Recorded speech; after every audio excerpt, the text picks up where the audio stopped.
In a world where Carolina Panthers fans have an insatiable thirst for Panthers news and opinions, only one podcast roars ferociously.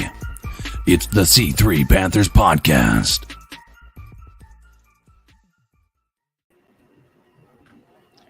I can't hear anything right now, so you guys are going to have to take it in, Cody. I can't. All of a sudden, my audio just... No problem. Oh, no. Hey, you know, Cody, bring us in. That's why you got a co-host, man. Welcome, everybody, to another edition of the C3 Panthers Podcast. I'm your co-host, Cody Lashley. That's the professor, Tony Dunn. He's having some technical difficulties right now, but you know that we'll get through it. Let me introduce some of our, the other two members of the Four Horsemen, the voice that makes them moist. CK, how are you, brother? Oh, just another Tuesday in the books. One more week to closer to the NFL season to be started and more content. I mean, it's just, again, I don't know how the NFL does it, but they always find ways to keep the media going for this. And this week's no different. So we're going to talk about a couple things. I think it's going to be exciting to talk about the mini camp and among other things that we can, discuss with the schedule release and everything. But should be a good night. Happy to be here with you boys. Yeah, man. Listen, the schedule release, no more Troy Pride, news around Devonta Adams, and potentially at one point in time, maybe having been a Panther, and then us choosing Kelvin Benjamin over him. Man, it's going to be a great show. We've actually got a lot to talk about tonight. This next man, you know him and love him. He has one of the best beards in all of Panthers YouTube, if I do say so myself. It's the Bat Daddy, the Stat Daddy. I heard he's been chasing squirrels. What's up, Greg? Squirrels and goats, man. Let me tell you, if you got goats, you know the struggle. Like, it's almost impossible to keep them in a fence. So I'm on like sixth variation of this fence. I think I've got them beat for at least a couple days. We're going to see. Other than that, man, things are going great. Yeah, man. Well, listen, happy you could join us. And listen to all of the incredible C3 fans in the chat. Boys, you already know them and love them. They hang out all the time. It's our mans Drew, Antoine Henderson, ATX19, Carson 1, Dan Floyd, Joey the Blind Panther Esquivel, Lawrence Trevette, Matt Knows Nothing, Off Grid, Tommy Doc Martin, Y Big Jordan, Trill 1. This is normally the part where I say Tony Dunn, and nothing to it but to do it. Let's roll. And I am going to say it. I'll say it to all of you, and nothing to it but to do it. Let's roll. Boys, the schedule has come out for the Carolina Panthers.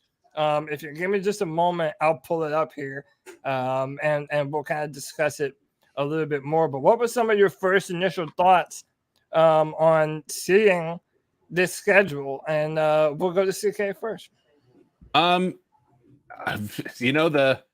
My first initial thought is, it's just the schedule. I don't know what else we knew who our opponents were for the most part. It's good that we have an extra home game. We didn't have that benefit last year as we got the extra game at Houston. So it's good to have the extra home game. So we have 9 home games this year as opposed to the normal 8 that we have seen in years past. So that should be exciting to be able to have an extra opportunity to get to some games. I'm interested to see what all you guys find to, if there's any games that are super interesting that maybe would be a good game for us all to go to. So worth taking a look and maybe going through game by game and seeing what we got. Yeah, so I have the schedule. All right. Is there any way you guys can hear me now? Yes. Yeah, we heard you the first time. No, I mean, like the entire I couldn't hear anything either. Like my audio just went blank. Can you hear us now? Right when the show was coming on. Yeah. Everything's good now? I'm worried about the calls. It's just ridiculous. Right. Yeah, we'll figure it out. Hey, dude, I've had a hell of a day today, man. My day has been a crazy one. So we'll make it work no matter what. But listen, let's go over this schedule, man. This is something that we got a chance to react to a little bit over, when this came out. I reacted to this on the Friday free for all a little bit. We went through it. I want to know what you guys think about this schedule. The thing that pops off the top of my head is that after the Panthers were so abysmal at home last year, what a way to redeem yourself than 3 home games in a row here in Charlotte right before week 6, man. I mean, that gives us 4 of our first 6 games of the season are in Bank of America Stadium, man. This is a perfect opportunity for us to get on a roll. And Tony Dunn, you know what I always say about the NFL season. You find out who the legit teams are around week 6 and week 7. And I'll be damned if week 6 and week 7 aren't some Super Bowl contenders on that list in the Los Angeles Rams and the Tampa Bay Buccaneers. So I don't know, man. I mean, a lot of people were kind of saying that this is a tough schedule for us this year. But boys, I got to be honest. I could see a lot of games that could very easily swing in the direction of the Carolina Panthers. Right. You know, the last time I remember looking at a screen like this and saying the same thing was whenever Cam Newton came back last year, and we were all predicting that, hey, man, we can win the next 6 of the next 7 games and go into the play. So Dagger to the heart. Yeah, when the schedule comes out, all it really means for me is what games I can look at that I could possibly go to, because it doesn't really matter. It's what we're going to play, and it's basically the same. Which are those? Year. Which are those? Which are the ones you want to go really to or could go to? That's the thing. That's what we got to look at. Is like, I got to say this. This is the hardest schedule to read right here. This I graphic. know. I hate their layout. Yeah. Whatever this graphic is, I can't like barely see what the weeks. You know what I'm saying? Like who the opponents are. All right. So I'm week gonna find 1, a better one. Browns. Week 1, Browns. Yeah, let's get some. I'll write it that down. home? Let's get some season predictions for records here as we go. Yeah. All right. So I week can do one, it Madden as well and do a simulation if we need to. The big story, I guess, will be with Deshaun Watson, Baker Mayfield, right? What happens, and is because somehow that saga is linked to us, right? Whether we want it or not, we are involved with the Deshaun Watson discussions heavily. We're pursuing him heavily, and then the continued connections with Baker Mayfield. Right. So this game, week 1, I mean, look, it's going to be interesting no matter what. And then you could always swap Sam Darnold still with Baker Mayfield. We've talked about that ad nauseum in past shows. But I wonder who knows with Deshaun Watson? Who knows with Deshaun Watson, what's going to happen? Is he going to be people keep saying, is he going to be suspended? I say the same thing. But at what point do we just know? Much better. Like how long? I mean, when is the ruling going to come out? How have each day that goes by, do you think it means less and less that Deshaun Watson's going to be suspended? So I heard that they were going to know something soon. Have you heard that? Oh, I can't wait, man. Finally. I heard that the NFL was meeting with Deshaun Watson, that they were going to start having discussions with him. And normally when that happens, they're getting close to making their decision. And then, listen, we would be remiss about people continuing to still, we have to mention that people are still trying to push Baker Mayfield on the Carolina Panthers. And just like last season, when we opened the season with the Jets and we had Sam Darnold and everyone thought that was going to be Sam's coming out day. Well, dude, they're trying to push that on us again with Baker Mayfield being the starting quarterback for the Panthers, and that's just such a dumb idea to me. But yeah, I mean that game, who knows if Deshaun is on that team and he's starting? Yeah, that's a whole different ball game. That's a whole different money line, all that stuff. Sorry, I'm counting up wins losses here. Not my prediction. And how about that bye though? How about that bye at December 4th? Like that, am I wrong in thinking that's a pretty late bye? Like I feel like normally December. What week is that? It's 11 weeks in, so it's week 12. I think especially if we're gonna be able, again, this is a long shot, and I'm not saying that we're on that verge yet, guys. We haven't seen the team play a single snap yet. built the way that it is. But if we do end up finding a way to be successful and make it into the postseason, these weeks are long when you add this extra, NFL season or NFL week to the season.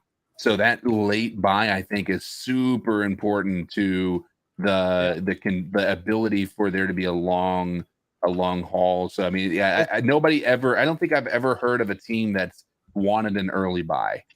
Well, That look- has been our problem in the past, is having early buys. Let's go back to the beginning of the schedule. So we open up with Cleveland. You got the discussion we've already had, the uncomfortableness that surrounds that. The Giants, two teams that kind of were on similar trajectories, hired a head coach in Matt Rule and Joe Judge at the same time. Now the Giants have moved on. They've already done a complete retool in the front office. So the Giants, this is on the road. I don't think this is an easy game, though. do y'all want to go down what I'm saying? and say win-loss? I'll keep track of it. I mean, we Okay. can do it. I mean, It's we just so could, but hard it's to- just guessing crazy. Yeah, I mean, I Yeah. feel like. But yeah, like I mean, that's fine. I'm gonna say can this. do it. I'm gonna say we're 1-1 at the end of these first two games. There's I just agree. so many unknowns All right. about this football team. Let's you do. know? I mean, what makes this a good thing to be able to come back to? Not with a receipt to say, oh my God, look how bad you were off, but like, at least to kind of see, what transpired. But I think we could also do, not to take the coin away from other programs, but do some sort of like a bold prediction for the season as well. Oh, yeah. Like I said. Like if you're looking at this schedule, like if it could be singular or it can be is a total, record or like something as like specific as Sam Darnold makes his player of the year campaign, starts out by week 6 if he starts to do X, Y, or Z, like those types of things. Like I think we could talk about. Let's write them down. I got it. But if y'all want to, All right. Week one. I'm Yeah. gonna go with a home opening win. Home opening win. Surprise. Okay. I'm going with a And loss. then I'm gonna go L on the road to the Giants. So there's Okay. my two, just to speed things up. What you got? I'm going to. I mean, again, so it all just depends on if Deshaun is starting. I mean, if Deshaun is starting, I think it's going to be a win for them no matter what. I'll just say Browns win, just because I think that's going to be the start of people seeing that Sam Darnold isn't necessarily going to be the guy. And I think the Browns have a really good defense. And I think that you can see a lot of issues from Sam Darnold early on. Now, Sam did start out really hot last year. I mean, he didn't necessarily put up a bunch of touchdowns, but, he was taking care of the ball. He was getting it to Christian McCaffrey. He was running. Y'all remember how much Sam was running early in the season? Like that. I think he had 3 touchdowns in the first game or the first 2 games. Yeah, 3 rushing touchdowns. Yeah, dude, that boy was a running quarterback, dual threat. Mm-hmm. So maybe that they can kind of do something similar. I don't know. I'll say loss to the Browns. Okay, what about the Giants? Dude, I'm done losing to the fucking NFC East. We have to beat the Giants, man. Win. Okay. CK? I think it's a win both. I think Win we'll both? win both. Ooh, Because I don't think there's a Okay. shot. I don't think there's a shot that Deshaun is not getting suspended. Okay. I'm going loss, Cleveland, win, New York. So we all got 1-1 except for CK on there. So I'll just keep up with it. From Now, here. this is crazy. The next 3 games are at home. That's what I'm saying. And on top of that, there are 2 4:00 games at home. That's That's strange. Can we Fine. ask this? What are the chances that 3. Sam Darnold Oh, no, isn't 2. the quarterback at week 1? That's a damn good question. There's a chance. I don't know what it is though. I mean, but okay, look. Can we go over this? Okay. real All right. You writing this down, Greg? So I'm you, writing it all got down. us got our picks down. Mm-hmm. All right. So week I'm just one, writing down wins, losses. I'm not writing down what y'all are picking for week everyone. So. 1. Here's the answer. The question: yes or no around the horn. Is Sam Darnold the starter? Yes. I'm gonna say yes. I'm gonna So say yes for Greg and I. Yes. Fuck. Yeah. Oh, you're not gonna go like we can't get no Baker Mayfield starting, Cody? All right. No, but and dude, like that's the Wow. thing. All right. It makes no sense to me. Well, that made this And- boring. Well, but can anyone make a better point for why Baker Mayfield it wouldn't just muddy the waters here? Like what? Like okay, if you bring in Baker Mayfield right now, he's still having to learn a brand new playbook. He's still having to get used to the offense, get used to the coaches. Like what? We're just expecting to trade So for did him. Sam Darnold, though. Yeah, to but be we're fair. just expecting to trade for him, and all of a sudden, Baker Mayfield is the starting And he's coming quarterback. off an injury, too. And it didn't work out for us well last year. I agree. I'd rather have all right. Okay, not to flog it too much, but I agree. You know, I mean, that's a good point. All right, so yeses all around there. We're now heading into week 3 at home for a 3-game home stretch.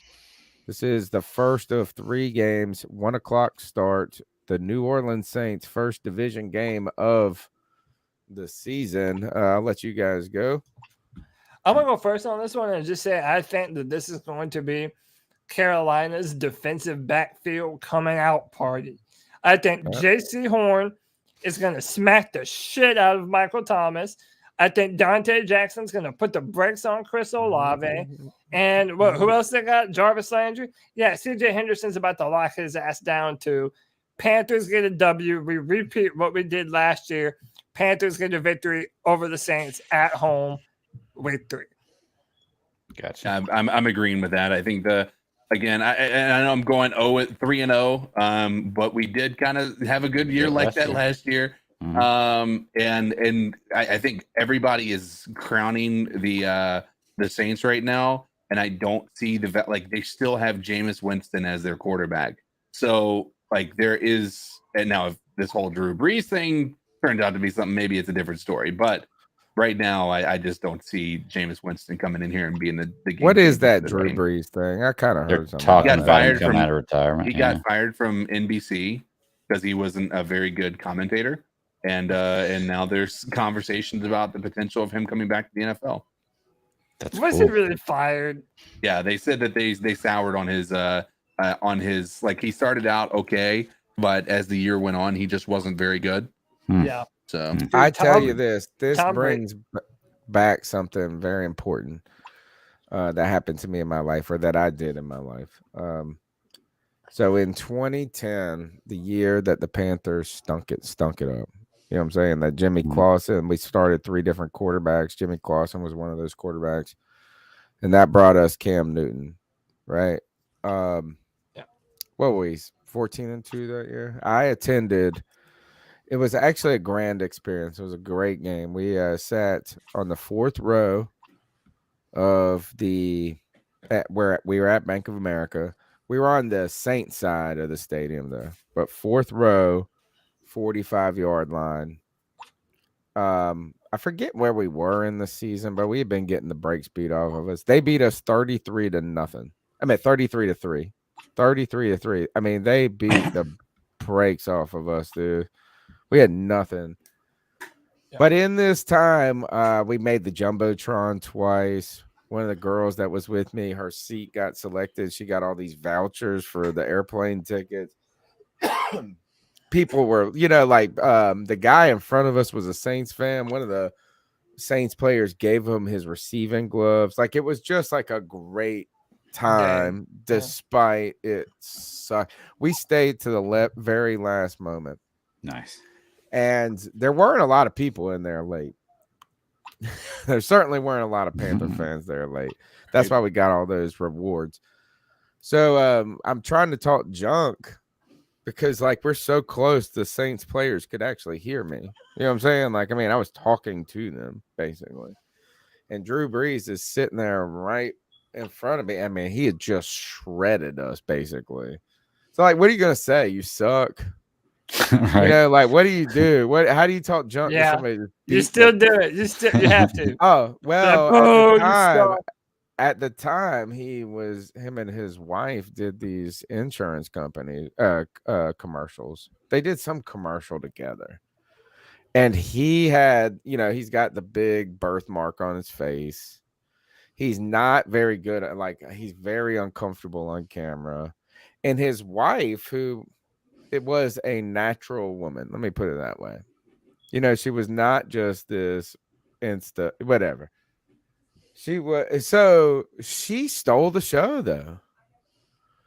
Like she was far more charismatic, camera friendly, all of this in this commercial. So all I could do was yell, "Hey, Drew Brees, your wife is better in that commercial than you are." That's what I yelled at him over and over. And he started chuckling. Like it was the only thing. He couldn't stop laughing. And he didn't want to turn around and talk. Like I couldn't say that to him. But that is it. And guess what? What is this? 12, almost 13 years later, turns out Drew Brees still ain't good on camera. Still not good on camera, even after those artificial hair plugs he'd done put in his head. Hey, power to him, man. I guess I would, I don't know. Right, it's so funny who people roast him, though. Like, it was so obvious. And I tell you what, I still hold a grudge. He was on Saturday Night Football, like, basically talking shit about our defense. Like, after that was still when the Panthers had one of the, we were putting up historic numbers. We're one of, like, on record for an all-time defense or something crazy like that. And Drew Brees was just up on that panel, so snide. And, yeah, they do some college shit. And even though he may have been right, dude, I was so fucking mad. You got so mad about that. I was mad, dude. I was big. The Saints come into Bank of America in week 3 on their 3rd straight division game. Their season starts with Falcons at home. No, they're at the Falcons. They host the Bucks, which I always feel like they host the Bucks in week 2, early in the season. It feels like that happens a lot. And then on the road to the Panthers. Think about that.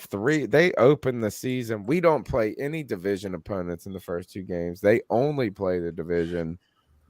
You know what is? I'm thinking. What'd you guys say? We're beating the Saints or not? Yeah, I said. I say yeah. I'm gonna say no. Okay. And then I'll go ahead and lead the next one, but we win Arizona at home and lose to San Francisco. Okay. Those are so you got them at 2 and 3 through 5 games.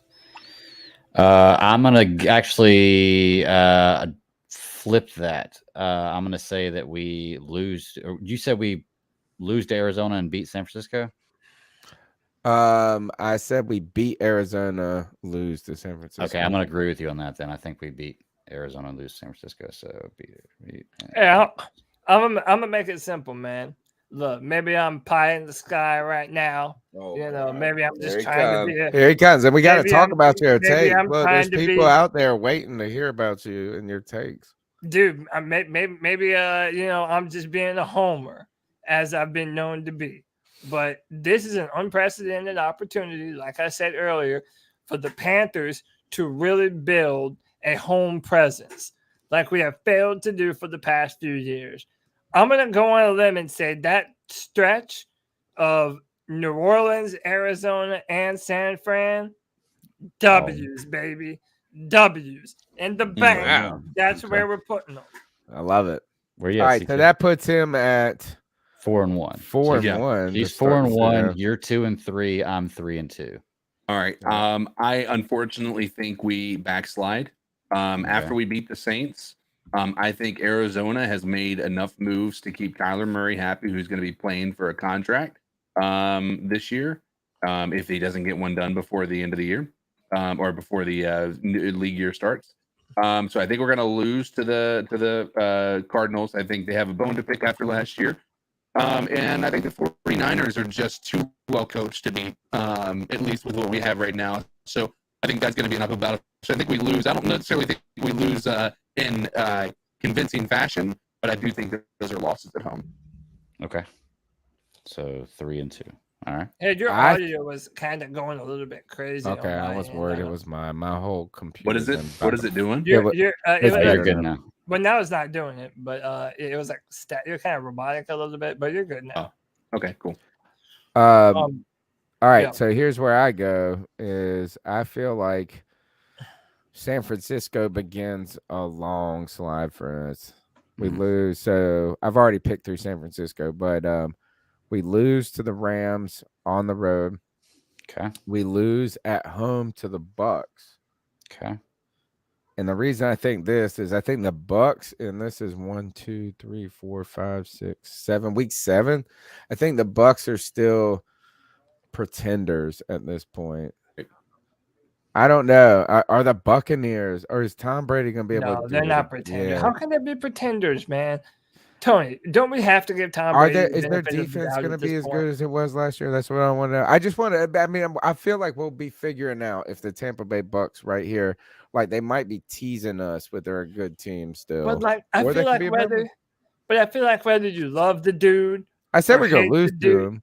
Well, I'm just saying, like Tampa Bay, like the fact that Tom Brady is back, the fact that the very last pass he threw was a bomb to Mike Evans that was for a touchdown. Yeah, I got Like, no problem with that. yeah, I'm it's talking Tom about Brady. some Like of I the have, other unknowns. I just don't know about the team. Other unknowns. I sound like Donald Rumsfeld. You don't know what you don't know. receiver. Other unknowns. Well, I was really on the defense. I They just want to lost hear Pro how Bowl the offensive team. lineman. I just want to Mhm. know what they are from last year to this year. We need You know to what I'm get saying? Dean from Buck Yeah. What You Heard. We gotta get And into it, but I think we'll be trying to figure out who the Bucks are around that time. I still think we lost there, but a win against the Falcons okay. and loss against the Bengals, Dang. Okay.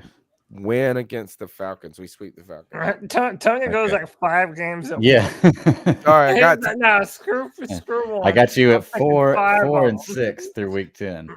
Then I don't even know what we're on. Like, we're start with the Rams. Start Okay, with the Rams. Rams and go through the Falcons. So Okay. I think that we are going to backslide a tad. I think the Rams will get us just because they're returning pretty much, most of their team. I will say though, if the Panthers beat the Rams, and that's week 6. Again, that's my threshold mark, week 6. Mhm. If the Panthers beat the Rams, and we actually do have a schedule similar to what I'm saying, then the Panthers are a legitimate contender at that point in time. Cody. You're saying they're going to be 7 and what now? No, No. he's at 4 and I 2. said Hold on. no. You just said if they beat the Rams, but you also said but before that, No, but I last don't think time that you when had they the beat- mic, you had us beating the Cardinals, the 49ers. Yeah. So I got us. I have us beating the Saints, the Cardinals, and the 49ers. I have us losing 2 All right. to Los Angeles and Tampa. All right.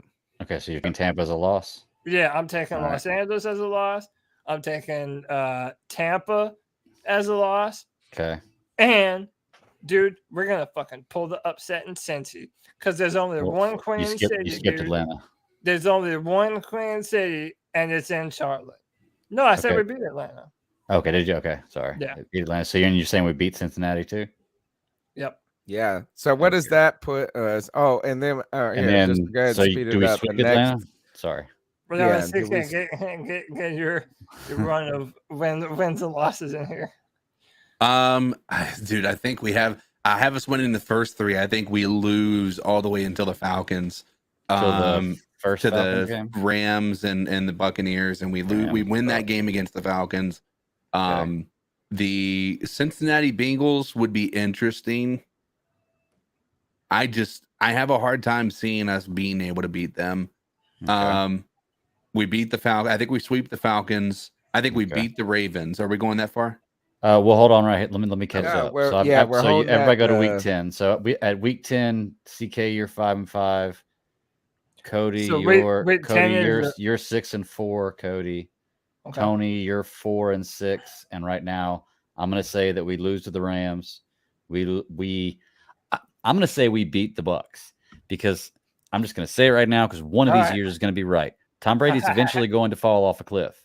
And when it happens for a quarterback at his age, I don't care how great you are, it happens very, very quickly. Okay. Mm-hmm. I'm not saying this guy's going to, but I mean, I'm just going to say at the beginning of every season because eventually I'll be right. So we're going to beat the Bucks right there. So that puts us at 3 and 3, and then we're going to beat the Falcons. That's 4. We're going to beat the Bengals. That's 5. We're going to beat the Falcons again. That's 6. So Did Cody say that if we swept? Did you say that we were going to sweep the Falcons, Cody? What'd you Yeah. say in your second Falcons? The last one I got to was Cincinnati. And I Okay, had a- yeah. All right. So I what had do you a got in win. the next one? Because that's So- what I'm trying to like kind of just moving a little. But the Charlotte second time, at home. I mean, Yeah. listen, dude. Again, so I reserve the right to change all these predictions. sure. We're just trying to go Yeah. through this real quick. Because, It's like, more gut. like Gut rapid looking at it. fire. There's Yeah. so much unknown with this team, and it's like, dude, if Matt Corral turns it on, and I don't know, there's a whole bunch of things that could happen. I'll just say right now, I think, yeah, fuck it, we're sweeping the Falcons, dude. okay. So What does that put him at, Greg? That puts him at, so me and Cody are at 6-4, CK's at 5-5, and you're at 4-6 through 10 games. So give me Okay. the Ravens and the Broncos. Who, me? Anybody who wants to. I'll just keep it moving. All right, yeah, I'll be realistic, man. I think this is a backslide. I think the Ravens have a good defense. I love what they did in the draft. I'll say that's a loss. Okay. And dude, as much as I fucking hate it, I don't know. They have Drew Lock as their quarterback, man. Who? Or no, The it's Broncos? Russell Wilson. Have No, Russell never Russell mind. Wilson, yeah. Yeah, okay, no, that's a win for Denver. So that's a loss there too. Yeah. I agree with you. Loss, both of those. But I'll go I ahead and say say we it. I'll go ahead and say split. it just to put it out there. After the bye, we're winning all those last games. We'll look at them. It goes through. We're winning all the That's a games up good there. one. So, yeah. But so loss for me. You said split, Tony. Yeah, give me a split. Be optimistic here. Okay. Catch somebody sleeping. And then I'm with you. All right, so we win. CK, what do you got for Baltimore and Denver? Yeah. I've got a win on both of those. Okay. What? So I got a win CK. for So both. at the Hey! break, CK 7-5, Cody's 6-6, Tony is 5-7, and I'm 6-6. And For the then- last four, I'm just gonna go ahead and give my final for the last ones. I think we lose Seahawks on the road. We beat the Steelers and the Lions. Lose to the Bucks. And can you tell? Oh, and we upset the Saints on the road. So that Okay, puts so us. you got us finishing at 8 and 9. Yep. That's where Okay. I think we. That sounds about right. All right. What you got? Either one of y'all? Uh, I'm saying all wins throughout the last end of it. I'm gonna follow your lead, man. Because, like, I mean, honestly, being real, like, I don't think Sam Darnold is going to be good through that many games. And I think at this point in time, we're talking about Matt Corral. Now, again, he's a rookie. Maybe it's not, maybe it won't be great for him. Maybe it will. I'm just going to go optimistic, man. I've been going to bat on Twitter for my man, Matt Corral, all day, and I'm going to continue to do so. I'm going to follow your lead, Greg. These are all W's after the bye. Nice. So me and you both think 11-6 this year. Then Yeah. just blind looking at the schedule. Okay. Yeah. No, this, like I said, this is no. Good God. Tony is just laughing at us, heaving, dry heaving. Man, we. We'll see. I'll give you my Whoa. final. I'll give you mine. Okay. I think we win against Seattle. They don't have a quarterback. Same. The Pittsburgh Steelers. That's going to be a win. Again, we don't know enough about Pickett. I haven't seen enough from their team to indicate that they're going to be a major step up. And quite honestly, I could see them stepping backwards while they get the new guy up and running. The Detroit Lions, I think that's a win, but I think we lose the final two at the Bucks and at the Saints. I think they're both going to be in playoff mode of some sort, or like the Saints are going to be playing to try to, just upset our season possibly. Because I think we have a chance to be in the playoffs in those final two games, and I think we're going to lose those. Hey, can I put forth a badass timeline? The Panthers lose the first two, and it's clear that Sam is the problem. Let's say they're hard-fought games. Come back home. Matt Corral makes his start against the New Orleans Saints, and fucking shreds them, dude. Yeah, dude, that's the stuff That of would be legends right there. I think bro. that's going to happen with their pieces with Tyrann Mathieu and Oh, fuck it. I'm on one. I don't give a shit. We CK got said fair this. enough. My man said when he was talking about the Seattle pick, he said they don't got a quarterback. We're on the road. We ain't got a quarterback. no, that's not true. We got Matt Corral. Like, who is their quarterback? Drew Lock. I mean, they Drew ain't, Lock, they ain't got a bro. quarterback, fine, but then Drew we Lock still ain't got lost a the- quarterback. We ain't got a Drew- quarterback. And they got Drew a Lock lost the competition to Teddy Bridgewater, who then immediately got cut after the season. I think that's a Vic Fangio thing. I think that's one of those stupid internet or not internet things, but like where they just like the safer pick. It was like you just want the guy that's gonna not turn the ball over when you're a defensive coach. Teddy Bridgewater is that for some reason. I don't know why. Let me go about it this way. Name another player on their team other than Drew Lock. DK Metcalf. Outside of that's the only other person you can name because they have nobody. Tyler Lockett. Oh, I know. Pete Carroll. Carroll. On defense, I don't know who they got anymore. Like they got nobody. They've they're in full rebuild mode. Oh, the dynasty is diminished. Jamal Adams is over there. Yeah. Oh God, yeah. I like doesn't little work out baby very well for Lockett, them. little baby Tyler So- Lockett. Oh, and they got Noah Font. How about that? Boom. But hey, looking at these predictions though, we're all relatively close. Me and Cody 11-6, CK 10-7, Tony 8-9. I mean, we're all within 2 or 3 games of each other. So optimistic, guys. It Sorry. would That's be like I'm last being year, crazy. Look, we don't- I think. No, I'm sorry. I was saying I think that we have fixed our biggest problem this year with the offensive line. I think that we're going to be able to see what a quarterback can do behind this offensive line. It's another I mean, boomer and bust. we have thing, one of the Colin. easier schedules. Like if you look at it, like from a pure competition standpoint, outside of facing 2 Super Bowl, like 2 of the people that were in the Super Bowl last year, like and the Tampa Bay Bucks twice a year.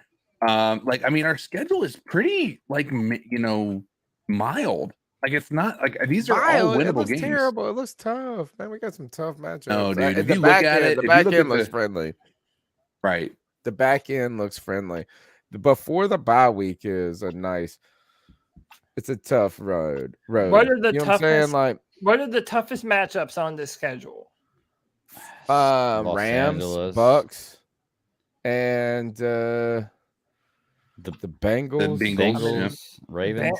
And I And would did- say opening week against Cleveland. All I hear is people tell us how much better the Cleveland Browns roster is than us. That's all. Without they a quarterback, told us though, is gonna be for- the biggest I know, question. but they still told us that. It's like, oh, Deshaun Watson don't want to come to Carolina because Browns got the best roster in the world. That's what they keep saying. So I would say the Browns are scary there.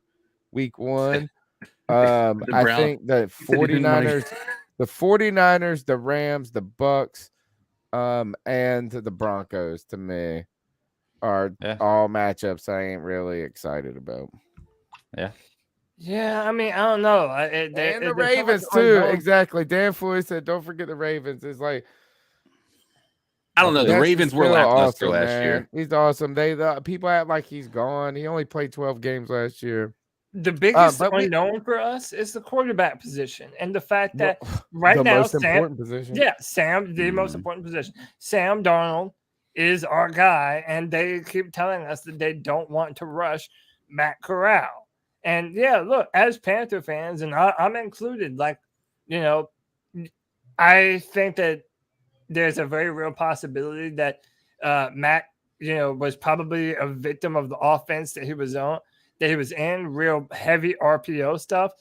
Maybe once he gets used to doing stuff under center in training camp, if he really takes to the playbook, if he's the guy, I don't even know if Matt Rule will give him that opportunity. Like they say that there's a Of course he competition. will, man. Of course I he don't think will, so. dude. Look at all last No, season. it's with not Brandon like Sam Christensen. Darnold's their guy, dude. Don't worry. They got no allegiance to Sam Darnold. This guy will go with whatever when it comes to quarterback. God, he will go with that. You don't got to worry about that. Like he's gonna prove us wrong by going with Sam Darnold. No, that's not gonna happen. I think that he wants to make himself look right the first time they traded for And Sam Darnold. you know what is that casting Sam Darnold to the wayside if he's terrible is the way he's gonna do it. He's done it to everybody else. He did it to Teddy Bridgewater. He did it to Sam Darnold. He did it to Cam Newton. He did it. He tells us like he will go with another quarterback. I ain't worried about that. He changes quarterbacks like he changes his underwear. I have a more important question. I don't know how the reason we did not lead with this because we didn't do any show prep and my computer was blowing up. It seemed like in the beginning, still is. But what did you guys think about the schedule release video for the Carolina Panthers and just schedule release videos in general? I'll reserve mine for later. I think that the Panthers had the second coolest. Second coolest schedule release out of all of them, and it was cool. Look, I'm a '90s kid. It was long, dude. The Panthers one was long. They're all long. It was 3 minutes. It was like 4 minutes long. It was like it felt like a movie. They all I'm are like that. I'm a '90s kid, so it's like I remember all that stuff. The older video game consoles, the TVs. You know, I remember that stuff, but.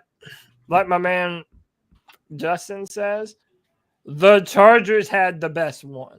And if you were looking at all of them, the Chargers had the best one. Not only am I a big-time anime nerd, but, dude, that Urban Meyer troll was next level. Dude, it was everything. Everything they did. From the Cleveland Browns to the Falcons, dude, it was just amazing. With the Waffle House, right? Wasn't that the one where they had the 28? There was a Waffle House, and it took out the W. The W wasn't lit up. It was too smart for me. But the Urban Meyer troll was, and they weren't the only Urban Meyer troll. There was a couple of them out there. There was other one. Once you watch it, you're gonna be like, "Oh, this is the fucking coolest thing ever." You haven't seen I'm it? watching it. No, I'm watching it right now. I haven't seen it. At one point, they have the coaches, the coach for the Chargers, Staley, and the coach for the Chiefs. What's his name? Andy Reid. Yeah, Andy Reid. They're in Patrick Mahomes and Justin Herbert mecha. These big, like, badass robot mechs, dude. It was so fucking cool, good, man. It was good. Dude, I loved it, dude. It was awesome. This is why I disagree. I didn't like the Panthers one. Well, yeah, because you're it's no, you know why? Interesting.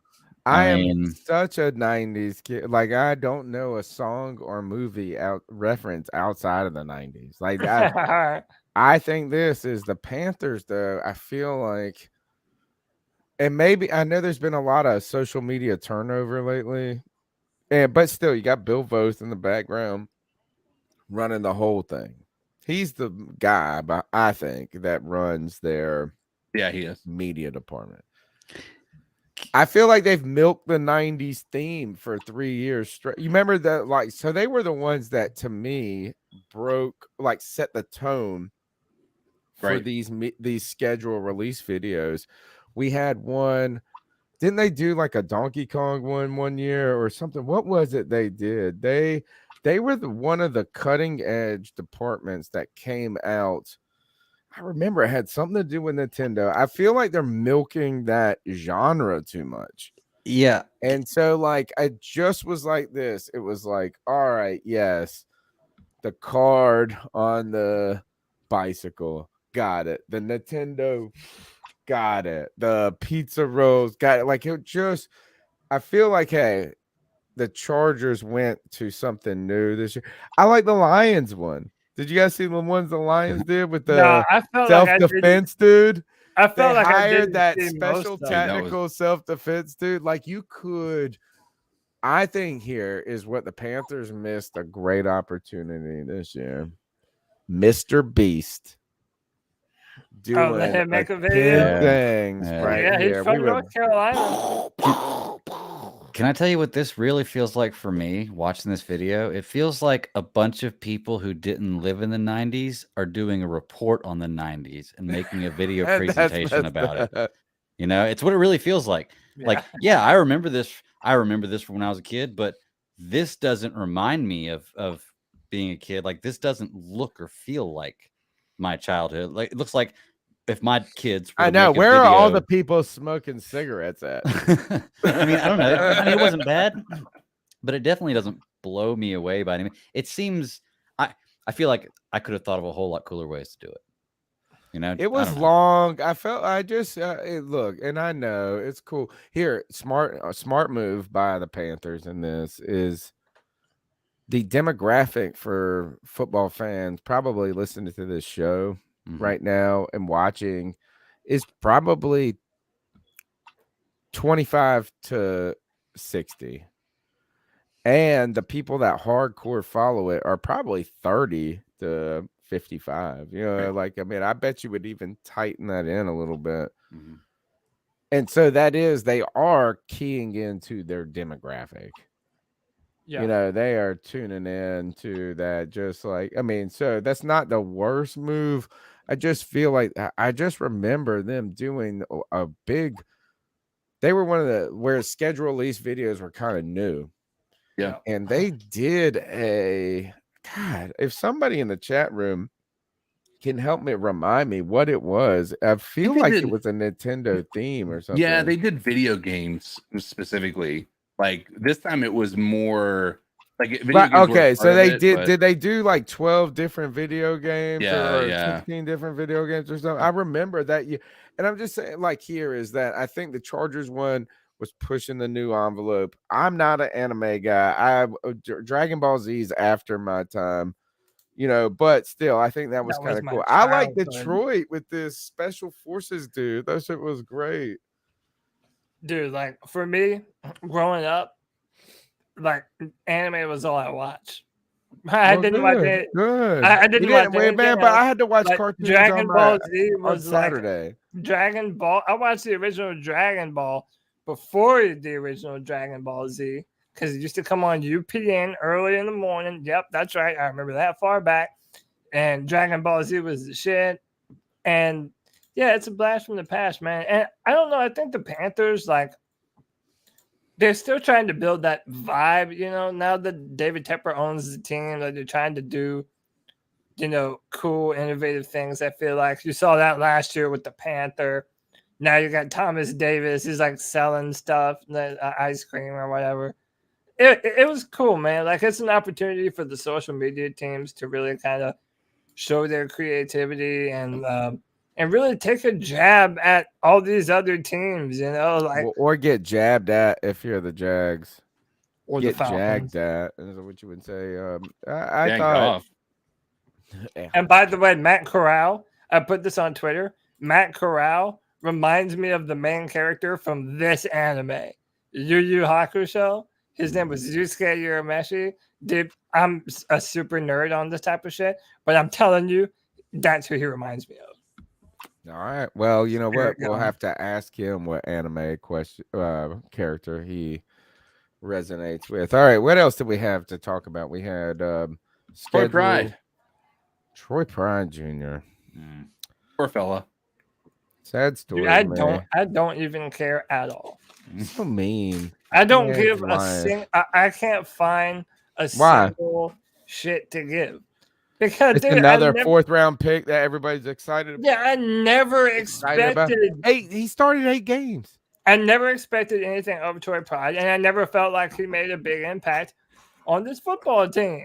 He's never been one of our top guys. He's never been someone that like we depended on. He was just another body, man. Yeah, you know, he was serviceable, but dude, we're not missing out on anything by not having Troy Pride. Come on. Yeah, I kind of forgot he was on the team, to be honest with you. Yeah, it's like, dude. I really did. When y'all said Troy Pride was gone, I was like, okay. Yeah, who was that? Cool. I've already made peace with that. That's awesome. I made peace with that like last year when I thought he wasn't on the team anymore. So. Yeah. Yeah, man. I think it's bull crap. I think this. I am sad about it. I'm sad about this. I'm sad for Troy Pride. Came out 4th round pick. made him start on a defense that with a fresh coaching staff and a bunch of babies all up in there. And he started 8 games and they threw him out to the wolves and used him half the time as a scapegoat. He gets hurt. All of a sudden he's just alienated from the team, this and that. My point is this, is I don't know if Troy Pride is going to be good or isn't good. But I do know this is it just has a Ben Wickery feel to me. Mhm. And that is somebody you like when he's available, and now he got hurt, and we don't care about you. It just stinks. It's just sad. It's just sad. I don't know if Troy Pride really got a real opportunity. And hey, look, he had an ACL injury, so I don't know how bad it is. They did say he was released with an injury designation, but I feel like the teams can use that very loosely. Yeah, exactly. So I just don't know this. I ain't got no problem with Troy Pride. Like it's like you can't ask a baby out there. He was like you said, just a 4th round pick, but we made him go be our number 1 corner that year. Well, yeah, but like, okay, even if we gave him a fair shake, what was he ever going to be for us? Was he going to be a starting corner? Like, I don't know, man. Like, you know what? He did just as much as he's done just as much for me as CJ Henderson has. I'll agree with you on that. He's helped my life just as much as CJ Henderson, if not more. CJ Henderson is also a 1st round draft pick, which is even. Well, I don't care. Like he helped me. Like if you could be a 1st round draft pick, but if this brother gave me $100, then I like him better. Yeah, but Troy Pride was never comparable to CJ Henderson. Like it doesn't matter. He wasn't good. When was he ever? Name your favorite Troy Pride play. Name one game where CJ Henderson was good. Yeah. Dude, he played like half the season. And he had no training game with us. He was traded mid-season. Yeah, but that's what I'm saying. Yeah, but even when he was traded for a reason because he was no good. He was garbage. That's why you trade a 1st round pick for cheap. He was in his 2nd year. Like you don't trade. Like it wasn't garbage. I think it was garbage. It was again. Jags were in a rebuild mode, and I think they were trying to get assets. They needed a tight end to try to help Trevor Lawrence. Looked like he was a better player than he was, or that he had been last year. And apparently he just didn't want to be there either. Right. I just feel bad for Troy Pride, man. He's just a guy that's kind of a casualty of the game. Is a guy that, first of all, if you're a 4th round pick, you're an outsider trying to get in. Right. You really are. You know what I'm saying? Like it's like is you trying to get into there should be 0 expectations on 4th and 5th round picks, right? It's like the expectation is making the team. Then he goes out there. They started him right off the bat for 8 games in a lead role on this defense. And yeah, you could say he got cooked in this and that, but like what rookie doesn't get cooked? And a guy that was probably should have been a developmental type player getting cooked out there, you're like, oh, well, of course he's getting cooked. And then he gets hurt, like a major injury. I just feel like it just this is the business. This is the business of the game. But I am going to say this is I feel more sorry for Troy Pride than I do these than Joe Brady. How about that? Bam. Your boy. Dude, how about this? Like, no, y'all are like, man, fuck Troy Pride. Fuck this guy. I got no pride. Fulfilled my expectations of him and that he's not on the team anymore. So it's like, I don't know, man. I don't like, especially, and I think that we would all agree with this, that our defensive backfield now, especially after free agency and, after all the drafting that we've done, and I mean, the Panthers, their defensive backfield is by far one of the strengths of the entire football team right now. I legit believe that. So, like, Troy Pride was never going to be anything more than a backup anyway. And even still, we got, what's his name that we drafted, man? I always forget this dude's name, man. Chat, tell me the dude's name. Keith Taylor. No, Keith Taylor. Oh, Keith Taylor, yeah. So it's like there's this Boogie guy, by the way. Somebody told I saw them talking about his 100-meter dash time or something like ridiculous. Yeah, Troy Pride is just it is what it is, man. Like it didn't mean too much to me. Okay, all right. Well, I feel bad for my man. And was Josh Norman a 4th round pick or a 6th? Was he a 4th? Okay, he Fourth, was. I believe, yeah. All right. Let's go on to the next discussion. Yep. So we've talked about the schedule. We've talked about the release videos. We've talked about Troy Pride Jr. Next should probably be Cody breaking internet. Oh, actually, yes. You're right. This is probably what we should have led with. It's only 5 seconds. I thought I was going to the Carolina Panthers. That's who talked to me the most. Right. They picked Kelvin Benjamin. Yeah. I thought. That's it. It's a very short clip. For everybody listening. So this is Devonta Adams. Devonta Adams, new receiver for the Las Vegas Raiders, doing an interview. And he was saying that he was basically for sure that the Carolina Panthers were going to draft him, that he was the one being spoke. They were calling him the most. He thought sure he was coming to Carolina. But Dave Gettleman and all of his Gettle magic gave us Kelvin Benjamin instead. You know what? Prisoner of the moment. You know what? Marty Herney would have picked this guy, right? Ah, dude. I'm about to kick you off. Right. He's right about that. If he wouldn't have picked him, he would have picked Allen Robinson. It was after that. Look, that one was a bust. Look, that really hurts when you hear it like that. Mm-hmm. It really hurts when Very you go painful. back and you look at What'd you say, Greg? Though, would you mutter when he was bemoaning this just then? You said something revisionist history. What did you say? No, you said somebody said something, and I felt like it was like, kind of saying like, yeah, it kind of stinks we missed an opportunity in the past. God, one of y'all. I think I did say something like that, but I don't remember what I said. Okay, to be truly honest with you. Maybe it was on Twitter. No, just now. Now. It was just like he said. All right. So the point was, is you played the clip, and it's like, oh, we could have had Davante Adams, and then, but we got Kelvin Benjamin, and he muttered something like, well, yeah, it's kind of like 2020 hindsight 2020. Yeah, it's something to what and it Matt, was to that. Matt knows nothing in our chat room puts this too. Kelvin Benjamin was a part of an FSU team that won a national championship, and Kelvin Benjamin at that time was Jameis Winston's #1 weapon at Florida State. Didn't he catch the game-winning ball that championship game too with like 4 seconds left? Yeah, but I've been thinking about this a lot though over the last day. Whatever, this clip's been floating around. A lot of people talking about Gettleman, and like CK said, is would Herney have done this?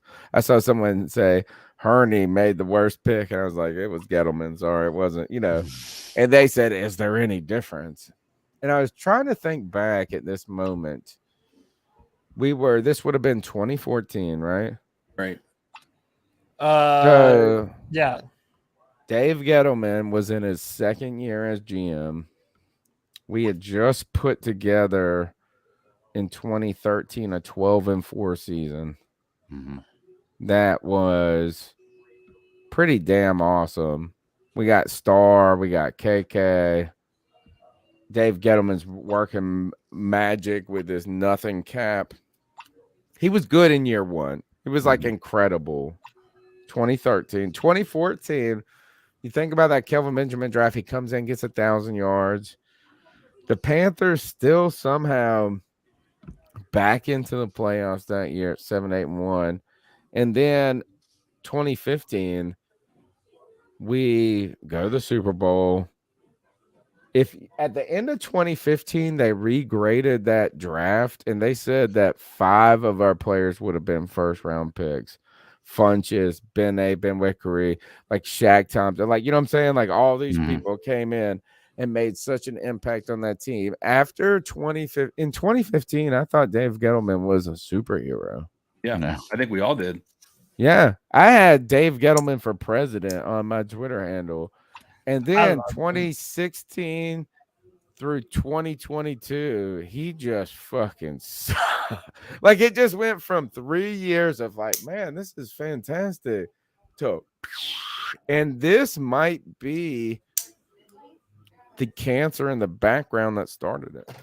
Well, to be fair, that was also right when Cam Newton got injured after the Super Bowl season 2016. So that was when things started going down here for Cam. So when you don't have that franchise quarterback anymore, everything else looks worse. Right. You know, So does Kelvin. Where is Kelvin Benjamin? eating a cheeseburger. I somewhere. would love to know, like, how does no one have any? He's a manager at a Popeyes or a Bojangles or something. No, I will not stop, man. This dude threw Cam Newton under the bus so bad when Cam Newton was by far the best thing that has ever happened to his football career. This dude was given multiple opportunities. And by the way, Gettleman even gave Kelvin Benjamin an opportunity just recently, a few years ago, to go be a tight end up in New York, and he still couldn't get the job done because he was overweight or some shit like that. Dude, I'm telling you, man.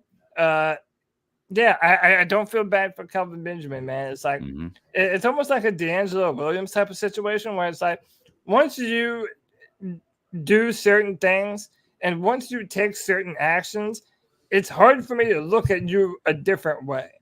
And it's the same thing with Kelvin Benjamin, man. Like, I have no problem joking on him. He was supposed to be our number one wide receiver. And even, the players that were there for him, he just turned his back on all of them. And I think it was some sucker shit. So I had to change an audio setting. Can you hear me still? Yeah, good. Yeah. All right, perfect.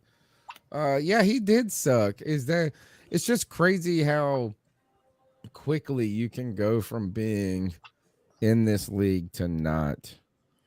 And there were so many people in that 2015 draft that we thought were going to be good and are nobodies. Devin Funchess. Think about that. And by the way, he would have taken Devin Funchess' number a year before. He would have been number 17. Who? Devonta Adams. Yeah, you're right. Oh, that's a good point. And like, also think about this. Let's say again, this is all revisionist history. But yeah, someone said this, drafting Derrick Henry. We could have had him instead of Vernon Butler. And I know you can do player, this and that, but they were real at those moments. That's the thing, is Kelvin Benjamin was kind of a lot of people. I was even watching that. I used to think the draft was cool in 2014, Cody. I used to be think like you. I hate it now. And that's probably one of the years I realized that the draft sucks. Is because you sit there and you look at all this and you go, oh, we could have had Kelvin Benjamin 37 picks later. That's how I felt in that draft. It wasn't even that I was mad with Kelvin Benjamin. It was like, why we pick him at 28 when we could have had him at 47 or 89 or whatever it was. At that time, we thought we were one superstar receiver away from being. But like, let me ask you this: Devonta Adams. What do you think would have happened if Cam Newton had Davante Adams during that Super Bowl run? Dude, I don't know. We don't know. What was Davante Adams in year one? I don't know. And by the way, how about this? Just remember this: is he didn't even have Kelvin Benjamin in that Super Bowl run. Ooh. But that's what I'm saying. Like, maybe if we had him, like, dude, listen, whatever. Having Devonta Adams, even a young, hell yeah, he's like the best receiver in the league. I would argue he's the best in the league. That's who I would pick. A lot of the devil's advocate takes that I've seen on Twitter is that in the first few years, even Packers fans weren't really sold on Devonta Adams, and that he really kind of came into his own later on in his career. And again, I'm not a diehard Packers fan, so I don't know how much legitimacy there is to that criticism. But what I do know is having another powerful, young, dynamic receiver during that Super Bowl. Hell, maybe that could have been the thing that changed the game for us. Imagine if that was Devonta Adams instead of Jericho Cotchery. You know what I mean? Oh, here's where you would be. Here's where they're right. This is actually, they are right. Look at this. It's 2014. He had 446 yards, 3 touchdowns. 2015, he had 483 yards, 1 touchdown. Damn, That's the really? thing. Yeah. And that was it. And Kelvin Benjamin's putting up 1,000. And then in 2016, he blew it out the water. It still didn't hit 1,000 yards. This is where the difference. This is where you make your money, folks. 997 yards and 12 touchdowns. See, that's the thing. DJ Moore is looking at that. Like if DJ Moore had 12 touchdowns, he'd be getting paid twice as much. Oh yeah. He did not get 1,000 yards until 2018. Ooh, here's another thing: right? is who's had more 1,000 yard seasons, Davante Adams or DJ Moore? Well, DJ Moore's had one every season, right? How many years has he been? 4 now. We just picked up his 5th-year option, didn't we? So, or no, we just signed him, didn't we? Yeah, but he hasn't played his 5th year. Has yet. he played? Okay, has he had year. 4 1,000 yard seasons? 3, I think. I don't think he made it his first year. Oh, okay. All right. So is Davante Adams has had 3, but now I tell you this, he's had a 1,500 yard and a 1,300 yard, 2 13 yard. He's had some big ones. This mug scores some touchdowns, bro. Dude, imagine when we get DJ Moore. He's only 6'1", fucking quarterback, dude. This is what you want your boy to be. You know what? I think this is who you want Terrace Marshall Jr. to be. I mean, is that a comp? I mean, maybe physically. 6'1", 215. No, Terrace Marshall's bigger than that. Okay. Can I be honest? Terrace Marshall's like 6'3", 225 pounds. He's a big dude. Like Terrace Marshall's going to be that big body receiver that we need. I'm excited to see what he does in the second year.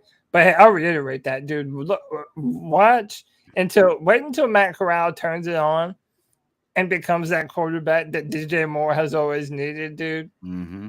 Launching the football in the perfect spot. And dude, there are some plays on Matt Corral's highlight reel. He was throwing to a guy named Dontario Drummond at Ole Miss, and this dude was making some crazy catches. And dude, you could so easily see DJ Moore in that scenario, just doing those very same kinds of things with a gunslinger for a quarterback. Man, I'm pumped. If we can actually, get a legitimate quarterback under center, the Panthers have the offense to roll. I mean, super dynamic. Hey, Terrace Marshall, I know this doesn't really mean anything, but when I play Madden, Terrace Marshall catches everything I throw to him. And always clutch. Always clutch. I had it's crazy. Crazy Cody. Got to correct everybody in his names. Don't worry. I called him Terrace Marshall for Wait, what? We got to walk out on Terrace. Yeah, it's Terrace like a Terrace. Every time. Don't worry. I called him Terrace too, man. That's what I called him too. Yeah. But Terrace, he better be, I need this dude to step up. And not because he's disappointing. None of that. Like, I want to see that opportunity. I saw someone say this in the chat that somebody's going to replace Robbie. I think it needs to be Terrace. Walk out on Terrace Marshall Jr. I take that. I think we need that. We spent a lot of money on him last year. Right. I mean draft capital last year. We go in the second round and get him when we had a lot of other needs and some different things we could have done to help this team. And we did that as a play. We signed DJ Moore, right? We believe in him as a team. We want him to be part of this scheme. I think it's time for Terrace Marshall to replace Robbie. I think this could be the moment. And I don't know if we're going to trade or this or that or what happens. I want to see something this year. Because last year, do you remember Cody coming up on we were doing those bold predictions, all this and that? Cody said, I think you still owe me money for this joint. Is that what Terrace Marshall's going to have 600 yards? This dude didn't even have 48 yards last year.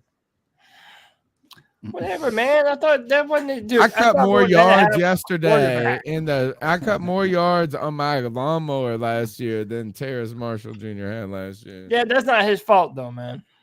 That's fine. I need him to do that's what I'm not saying he sucks. I'm like, it's time for him to get up in there. And then that's what I think we're going to do a new segment.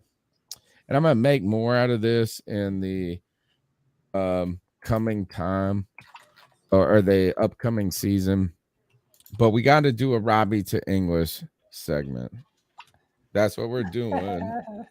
On hold on, let me pull it up because I got our friend. You can follow at Robbie to English on Twitter.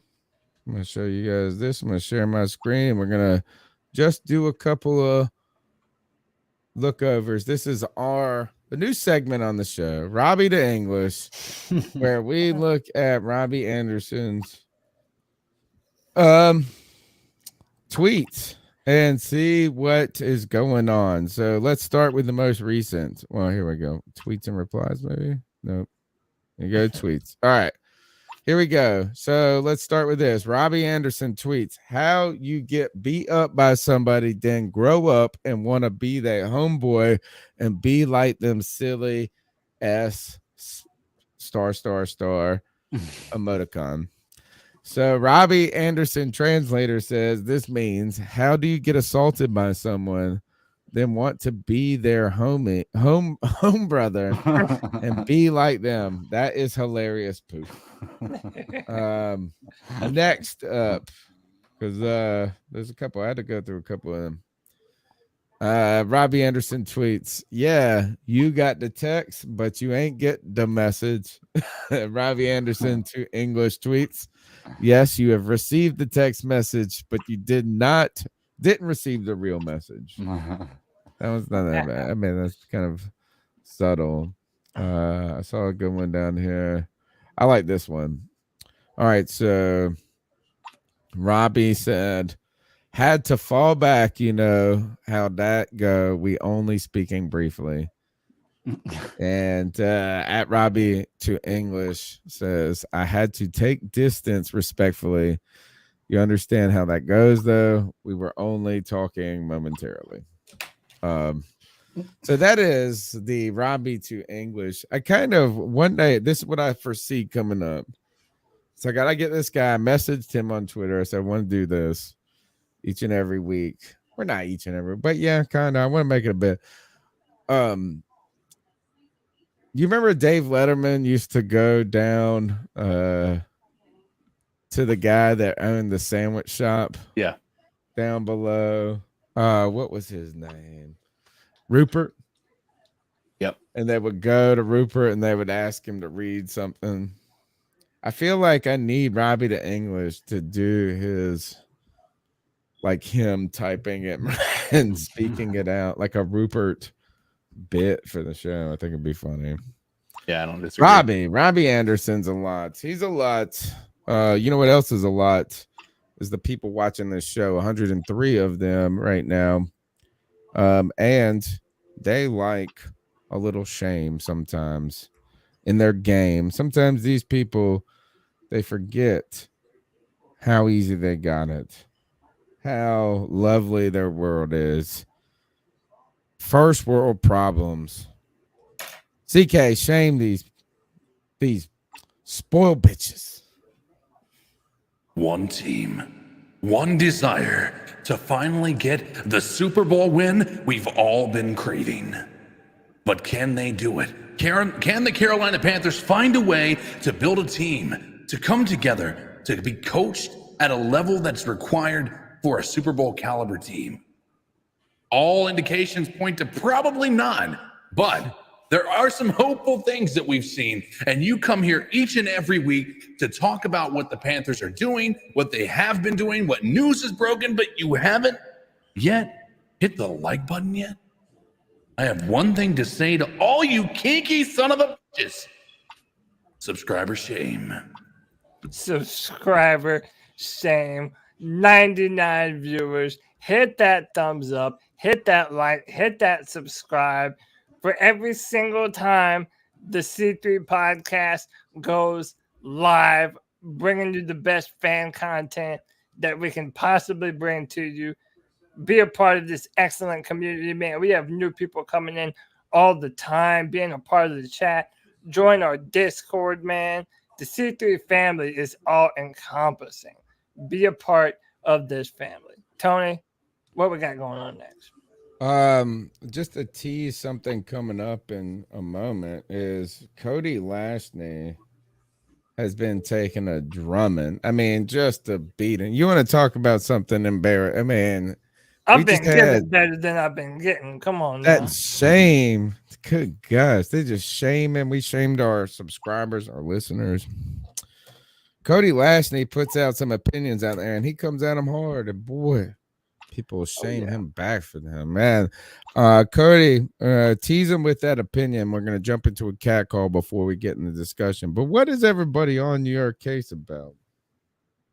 Matt Corral is a better pure quarterback prospect than everybody's golden boy coming out next year, Bryce Young of the Alabama Crimson Tide. I'm telling you, man, people have been really upset. I literally put out a tweet at like 9:19 in the morning this morning, left all day, come back, and my Twitter's in shambles. People are screenshotting. Dude, they're literally like there's this thing called copy pasta where you basically just copy it and you take the name out and fill it in with another name. Oh, people were putting Desmond Ritter, Blake Barnett, Johnny Manziel. Yeah, dude, people were going crazy. Wow, boy, man. So Cody knows how to push some buttons. Cody's some feathers, man. They were saying those quarterbacks you were just saying was better than Matt Corral. No, so basically, so I'll show it after we play it. Let's do this. Play the cat call, and then after we'll talk about the cat call, and I'll show y'all everything that I got. Everything that happened. Cody is to Twitter as my wife is to me. They know how to push our buttons, baby. They know how to push our buttons. The number is 252. Dude, I tell you this is that if you're married, you know there ain't nobody in this world that knows how to push your buttons more than your wife and your mama. If you're a guy in here, I got two people on my earth that can make me mad as fire in a second. I love them more than anybody too. But they know how to push the buttons. 252-228-5098. Those are the buttons you need to push to call in to the C3 Panthers podcast. That's the C3 Panthers podcast, the longest running Panthers podcast. You can be a part of the show. 252-228-5098. Let's jump into these cat calls. So what are your thoughts on catcalling? Yeah, it's pretty. You shouldn't do that to somebody. And how did that make you feel? Very uncomfortable. So how do you think catcalling makes the person feel? It feels good, like. Who's that cat sitting in the back corner with his face buried in his nose? Who's that kid that can use one?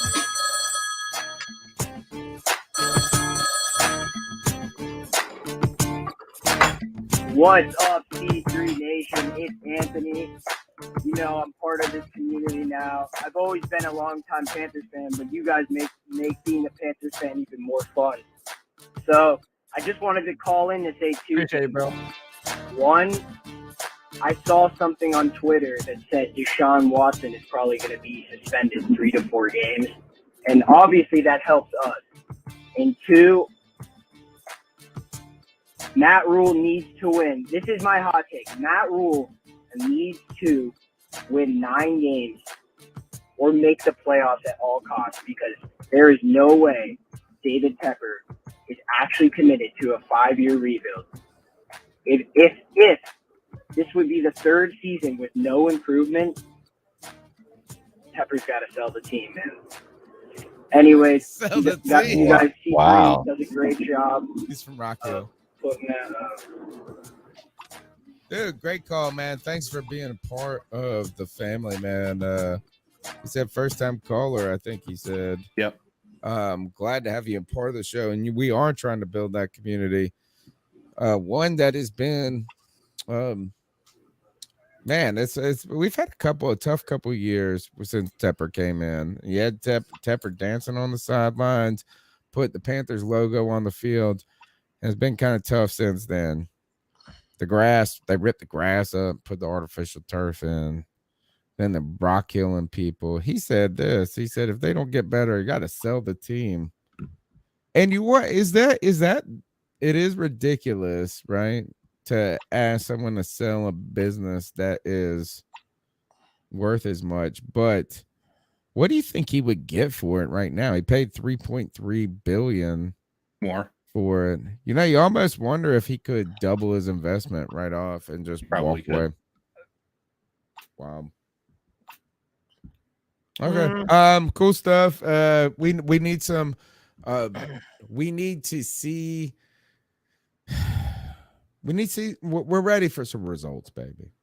That's what that call says. Is we're ready for some results. We're ready for some enthusiasm. If you heard Cody talking about the damn schedule, there ain't nothing to worry. Tepper ain't selling shit. Cody said we're getting 11 and 6, and Matt Corral, baby. Bowl. Jesus. Yeah, all right. Bringing us back to the playoffs. Speaking of Matt Corral, you destroyed the internet. You know, like in Little Panthers Twitter was a muck. I pick it up and I look at this, and I saw people saying this is that if either Cody is going to be brilliant in 3 years or be a hot one of those receipts. Hot takes exposed. Yeah, I hate the receipts, dude. And dude, look, dude, you have to understand. I don't give a damn. Man. I don't give a damn either way. Like, dude, I like how you have a nutty position, bro. And when I say nutty, is like when Cody comes up in here and he will give you his perspective, right? And it might not be with the grain. It might be against the grain. It might be this. It might be bold. It might not this. I feel like you're one of the. That's why we all got your back, bro. You come up here and give real takes, and it pisses people off. Today, you pissed a lot of people off. I did, man. And listen, so this is the tweet that I put out. Matt Corral is a better quarterback prospect as a whole than Bryce Young. It's not even debatable. Matt has a bigger arm, is more mobile, and would have looked just as good playing for Alabama, throwing to Alabama receivers. Stay mad about it. Now, I'm a spicy bitch, so I come at people a little bit confrontational. I invite people to stay mad. You did invite it. You did invite with this. You did not need to say, this is where you get them. If you would have deleted, it's not even debatable, and stay mad about it, this would have been like a tweet that just dissolved into the internet. Like, don't you even dare disagree with me. Listen, this is my thing. As one of your co-hosts on the C3 Panthers podcast, my promise to all my co-hosts and to all the viewers is I'm never going to say some shit that I don't believe. Now, I may be wrong.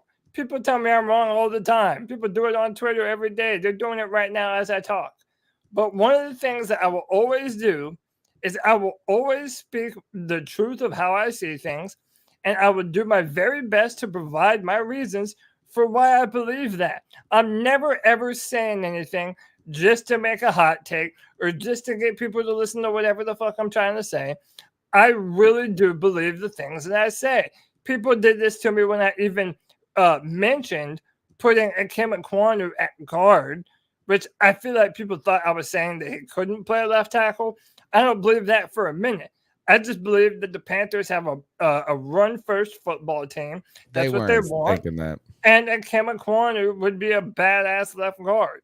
On top They're of that, just they are mad at you because you didn't say that he was drafted to be the left tackle.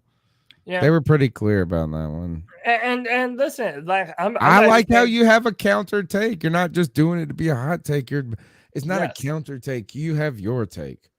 I don't want to say a counter take. It's like I feel like you have your cut. We're walking through the jungle as fans, and Cody's in the front with the machete, just slashing the way for us and a lot of things. And fuck them if they don't like it. And you know what? If you're wrong, you're wrong. Who gives a shit? They're wrong for being safe. They're wrong for being safe. And listen, that's one thing Cody isn't. And I tell you this, I promise somebody this mug, he live on the edge. He'll roll right off at any moment. Oh, dude, I don't give a damn. And like my thing is, I know you know what's like, bro. I'm just saying, like, I don't know. I know you. I've been on the show with you for a minute. And it's not a take. When we say the word take, it makes it sound funky. This is an opinion. Like, he's not just making it up. And you know what? He'll eat it. If it doesn't work out, who does it? But I say this is who else has the guts to say something about this other than taking the safest dang perspective that you could take is like, oh, well, first round pick, going to do well. Second round pick, not going to do well. It's like you looked at some information, you made an opinion. These people just listen to other people. Well, and also, that really is what they do. They listen to other people. Because right now, everyone's talking about Bryce Young as he's the best quarterback in next year's draft class. I'm not saying the kid is bad, but I'm saying this is a very similar situation to Tua Tagovailoa. Had incredible numbers at Alabama, was also 5'11" and some change, 200 pounds and some change, not mobile. So he's never going to be the type of guy that's going to extend the pocket, make plays on the run. He's never going to be a type of guy that's going to help you in the run game, in red zone and goal line situations. That's never the kind of person that Bryce Young is going to be, just like Tua Tagovailoa was never going to be that. All of those things that I just said is the exact opposite for Matt Corral. I guarantee you they will use his athleticism in the red zone.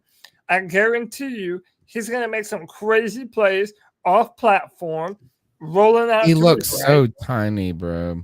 Who? And there's rookie. Did y'all see any of the videos of him throwing in the rookie OTAs? Yeah, I can pull some up. Some people were saying that they looked thought like he looked a little bigger miniature than... person. One of our beat reporters said that he looked like an NFL player out there. Well, that's fine. I'm like, man, I'm not saying like, look, he should look tiny. He's a baby. You drafted a baby. If he looked old and giant, like, then I'll be worried. Yeah, and my whole I don't know. point I don't was- like to. I feel like every time until someone supplants Cam Newton as our quarterback, he will be the metric for how I see and evaluate quarterbacks. And so Cam Newton came in here and was a baby. He was like 21, 22 years old. He looked young in the face, but boy, he was bigger than ever. You know what I'm saying? Like you looked at it, you didn't like. I look at this little Matt Corral kid in that video. I was like, yeah, look like meat and not meat, but you know what I'm saying? Like it was just like, oh, good luck. Good luck. And by the way, like I'm saying that everybody was like dragging me over hot coals on Twitter, but 173 people liked it. So that's what I'm saying, dude. A lot of people in this chat are on your back, right? Got your back right now. Dude, I'm out here giving more than I'm taking. So shit, I might as well talk some shit. Dude, I've learned how to do Twitter correctly. If you're not using Twitter to be a little bit confrontational, you're not doing it correctly. Yeah. Good job. Yeah. No, well, you know who always is confrontational with you? The 4-man rush. That's what I was really going to talk about. Like they were coming at you, man. Always, man. Like they were like, hey, you got time to delete this. Like shit like that. And dude, she was like trying to clown me. I'm like, dude, I literally was gonna delete it so that I deleted my post so that way I could word it better. Sure. And then he was like, oh no, I caught you. Don't delete that. I'm like, bro, I stand by everything that I said in that original tweet, man. God, if I hear that one more time, I want to. Receipts. I know, man. I know. Like, first of all, who the hell keeps a receipt anymore? But by the way, people were asshole. Like, you know what? You're the person that's got the wallet you can't sit down on. It's so big, obviously. Yeah. But by the way, it was funny because people were taking this tweet and they were taking Matt Corral's name out and just putting whatever other quarterback to try and that's funny. Yeah, like they were putting. Now that's funny. Yeah, Johnny Manziel. I saw. Now that is funny as fuck. Yeah, and dude, that's awesome. I love that type. Now I like that. Where can we see some of those? Can you show us one of those? Dude, I have to look through my millions of mentions. Yeah. Pull one up for us. Let's go to the next call. The number is 252-228-5098. C3, this is Tyler from Spruce Pine. What's up, Tyler? Just want to talk a little bit about our current roster, and I do think that we have a good roster, but you're always going to be looking for a quarterback until you have a quarterback.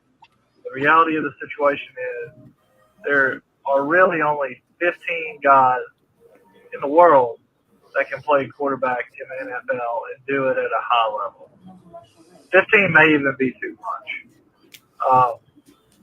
But I think the reality is where we have a decent roster and no quarterback, we're going to be back in the same situation that we've been in until we find that guy. We're going to keep picking around 10 to 12, the 10 to 12 range, where even if we do pick somebody, probably not going to be a quarterback because there's going to be a better prospect on the board. I just think that we're stuck in a rut. I like the chance that we took on Matt Corral in the third round. But again, you're talking about a third round quarterback.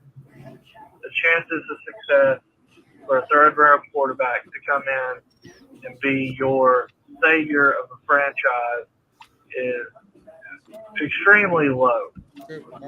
I could see it if we had picked a talent at quarterback. I'm gonna stop the call right there because I'm not talking about that. Odds. He said this is the chances of a third round quarterback. Let's just say the chances of Matt Corral coming in or being successful are greater or lesser than Sam Darnold being successful. Isn't that a kind of a real question?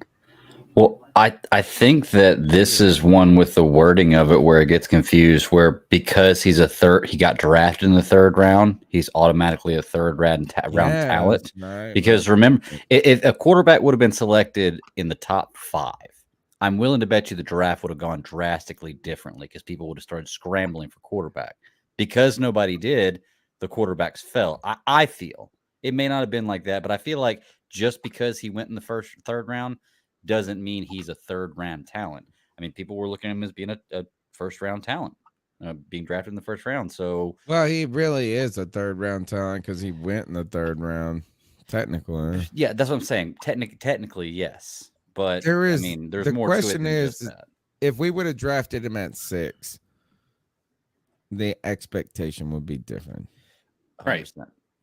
And there were legitimate conversations about us drafting a quarterback at 6. Mm-hmm. It wasn't just us fan conversations. It wasn't just us on the. It was not just the C3 Panthers podcast. Right. But think about what if we did that? Like, what if we had taken the quarterback at 6? Mm-hmm. Yeah, what if we were just taking Matt Corral at 6? Think about that. We'd still be in the exact same shit that we are all the time because we didn't get a guy like Icky I mean, like at least we went about it the way we did, and I agree. But what does it change about Matt Corral though? It does honestly. If anything, it gives him a little bit less pressure, right? He said it put a chip on his shoulder. He said it put a chip on his shoulder, and he was mad about getting drafted third round, the fall of the third round. So that guy, he went, and he took his family. They went. He thought he was going in the first round. That's and Malik. Yeah. Both of them. You guys think let's not just act like we fools on the internet, because people are like, oh well, man, no scouts gave them those drafts and those grades. Well, yes, they did, because there's a reason Matt Corral and Malik Willis were both at the draft. Right. Like they didn't go there to get humiliated. Hey, check the receipts, right? Go back and look at the mock drafts. Go back and check the receipts, and then you do it. All right. Do you got one for me, Cody, or are you gonna go to the next call? Yeah, I got one. I want to see this. I feel like we have to explain to everybody what your mouse is like about this. They don't know. No, you know what? No, don't. No one had literally. You're the only person. No one has asked me. I've had it on 3 shows now. And he loves milkshakes. He loves milkshakes. Hey, how about this? This is a vape. That's his milkshake machine. Yeah, no, this is a vape. Don't worry about it. But no, look. So this is my. So this is one of them. This dude put Blake Barnett. Watch his mouse too. So Blake Barnett is a better quarterback prospect as a whole than Bryce Young.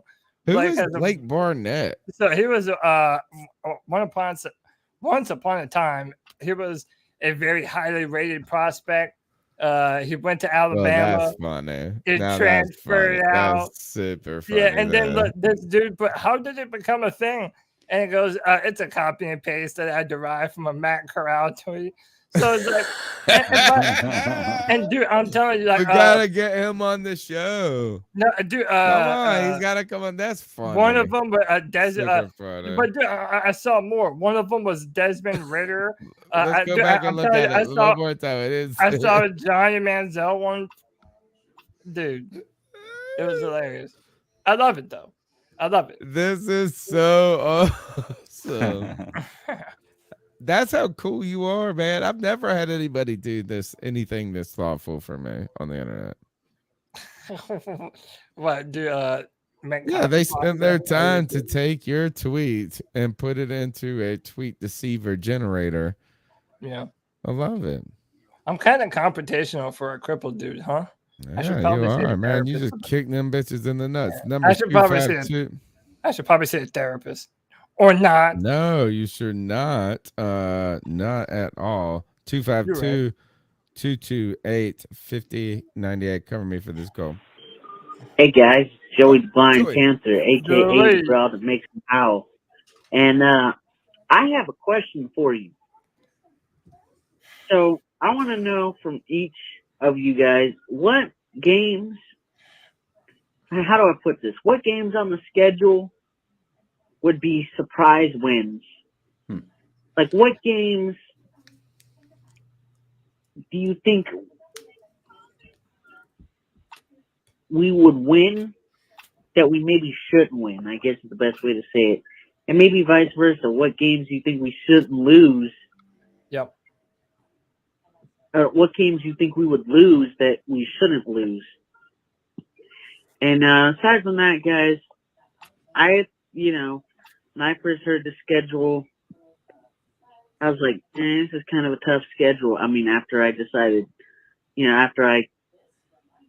what stadium I wanted to go to that wasn't Bank of America, like I do every year. But I thought this was a tough schedule because the league has been silent as hell on Deshaun Watson. And I hope Deshaun Watson's not suspended.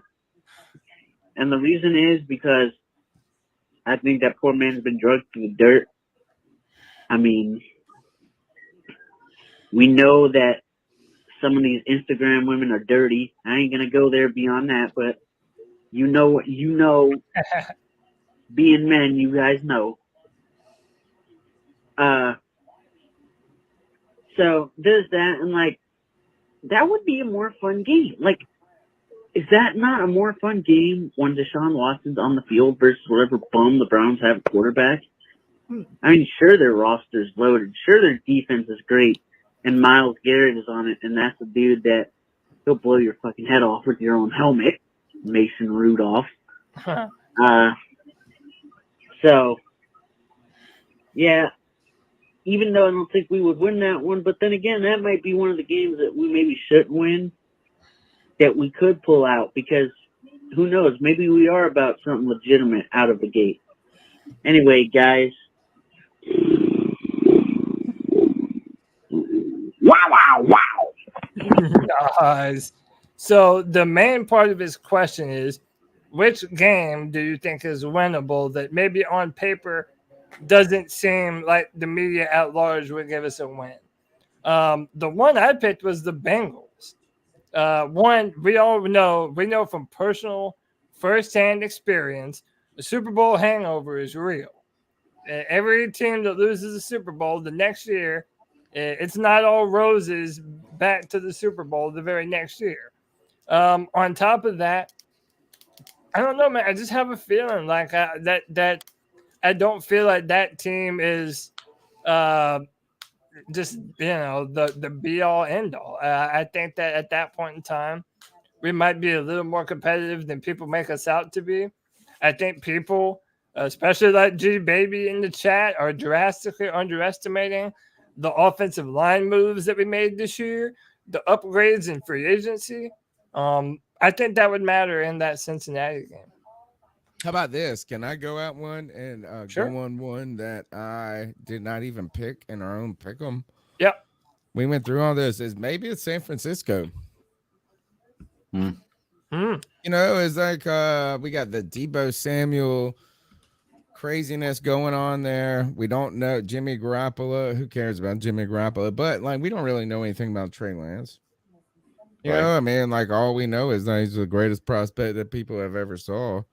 We were in love with him. You know that, but like, we don't know anything about that.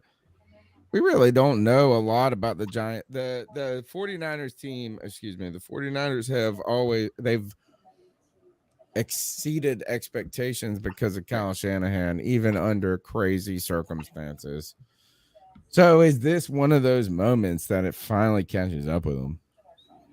So that's what I'm going to point out is maybe the San Francisco 49ers team is like, maybe that's one of our wins at home. They're on the road. I think they have to play 2 games in a row. I think they play us and the Falcons. I'm not entirely sure about that, but you know, like, that's a tough stretch for them and a rookie quarterback. That's my pick. Even though I picked us to lose to them in an hour and a half earlier. Well, you're picking what will be a surprising win. You're not saying they're going to win. It just will be a surprising win. So that fits. I actually am going to go with one that I picked us to win, but it's still a surprising win to me, even in Pittsburgh. And just because it's Pittsburgh, Pittsburgh always finds a way to beat us, and they have such amazing coaching in Pittsburgh that it really doesn't matter who he trots out there. They're usually a playoff team. So to me, that's kind of late in the season. Oh, Kenny That'd Pickett. be a surprising win, but I think comes we're to win Carolina. Rue the dame. Or Mitch Trubisky.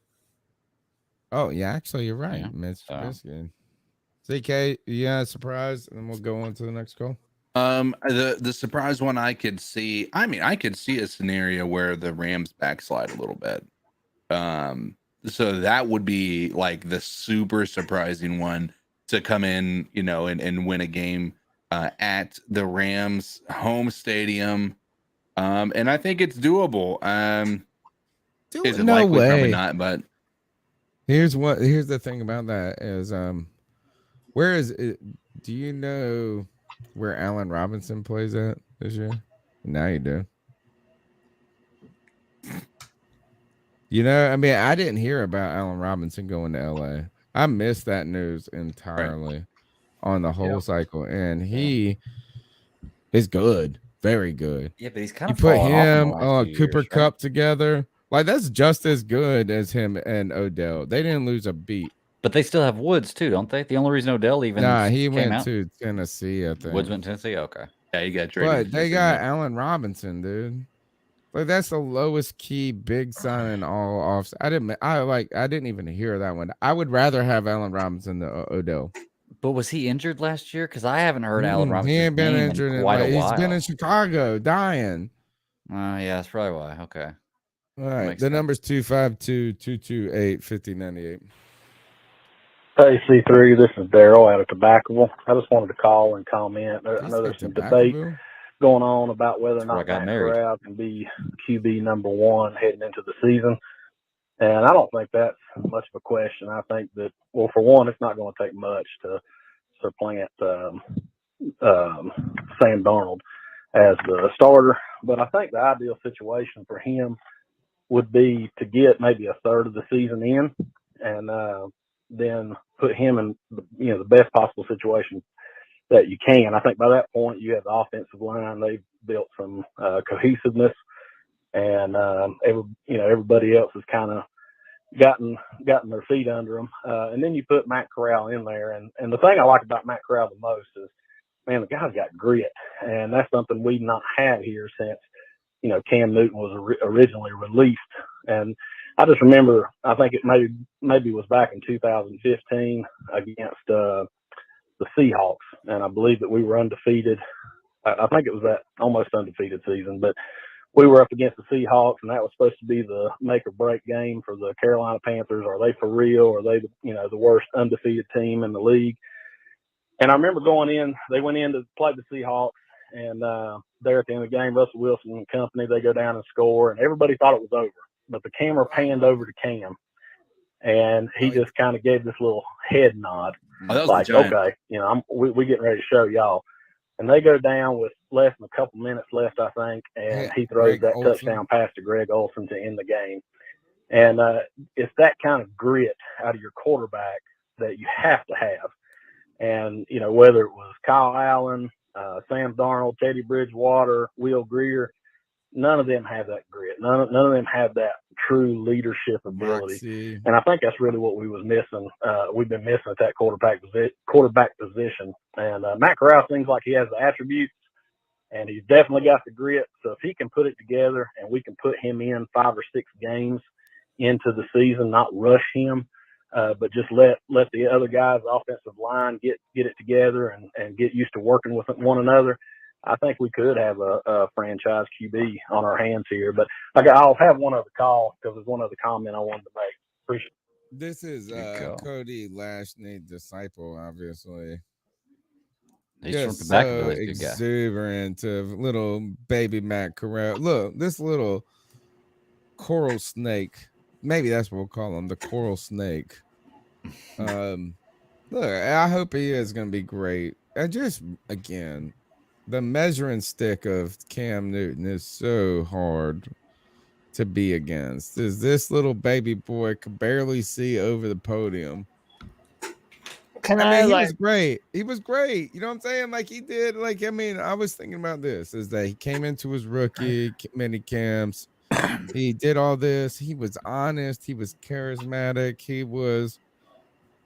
If I was Matt Corral and I walked away from that podium interview, I'd feel very good about my performance. I don't think Tony Dunn, would have done better. You've seen me on this stupid ass podcast. I've done way worse. It was just Cam Newton was just it was like Bo Jack, it was just being around something that was incredible. So Matt Corral's gonna have to go out there and convince me. I'm rooting for him. I'm rooting for him. I hope he's great. But when you saw Bo Jackson play, you were like, good. But we have to turn the page. Like Panther fans, we have to turn the page. And it would be very unfair to all parties involved to make all these different comparisons. And I know that a part of it is inevitable. It's going to happen. Yeah, but when are you going to be overly impressed? You know what I'm saying? I've seen the biggest stud in the room before. I got to be. You can't compare Matt Corral to Cam Newton. I have to. I have nothing else to compare him to. I understand that, but what I'm saying is they're very different. Because look, how about this, Tony Dunn? I think you've even talked about it before, right? Let's say Matt Corral comes in and he starts lighting up the field. Okay, right. How long until we got idiots saying, "Oh, this is by far the best quarterback"? That's what I said with Deshaun history. Watson. Yeah, imagine if Deshaun Watson would have come here and had one 5,000-yard season. Imagine Ford F-150 Twitter is if Matt Corral gets to be a badass. Oh gosh, I cannot wait for them mugs. That's what I'm saying. Is that I'm not into the comparisons. I'm not into that shit. I am. I'm just saying is this. I'm gonna let Matt Corral be Matt Corral. I'm going to let him play his own style of play. I don't want him to run as much as Cam Newton did, but I want him to use that arm, use that aggression, throwing the football downfield, and I think he'll be fine. But my point, Cody, is I'm comparing Matt Corral to Cam Newton as a comp and player comp, but I am in reality. Imagine if you are who is for the Broncos? Every quarterback is compared to Elway. It just is. It's more what they mean to the team than necessarily the actual plays. What you mean? Yes. And when you look at the best athlete in the room, this Cam Newton was bigger and better than everybody. He walked in there. There won't know, I'm a rookie. I got to learn the playbook, this and that. This motherfucker walked in hey, I'm about to win us. It was a special feeling. Yeah. It's a special feeling. Look, I hope Matt Corral is going to crush it. And I'm not rooting against him. I was going to ask you this, Cody, too. Are all, and this is related to the Troy Pride release. I think it's related to our discussion about Matt Corral, if he was picked at the 3rd round, if he's a 3rd round prospect versus like Greg was saying earlier, does that define who he is? Yeah. Are all 3rd round picks the same? And I want to give you this kind of evidence or where this question comes from is that we picked Will Grier in the 3rd and we picked Matt Corral in the 3rd. Yep. My expectations for Matt Corral are far higher than those were for Will Grier. Sure. Like, I just thought this is we picked Will Grier as a kind of pick. Well, I think we got a steal. Like, I think we picked Matt Corral in the 3rd thinking we got a better player than the 3rd. I think we picked Will Grier in the 3rd thinking we got a 3rd, maybe a 4th. Yeah, and like I said, I always said at the time, and I'll pass the mic to Greg after this, that Will Grier was an insurance policy. Right. Cam Newton had been hurt in the first 2 seasons that Tepper had owned the team or whatever, and he was done with that. So he wanted to make sure that he had a backup that could come in and take that spot. And Will Grier could never do it. So I think that also is a part of the context too. Panther fans at that time felt like we were going to have another year or 2 or 3 of Cam Newton, right? Now we have Sam Darnold.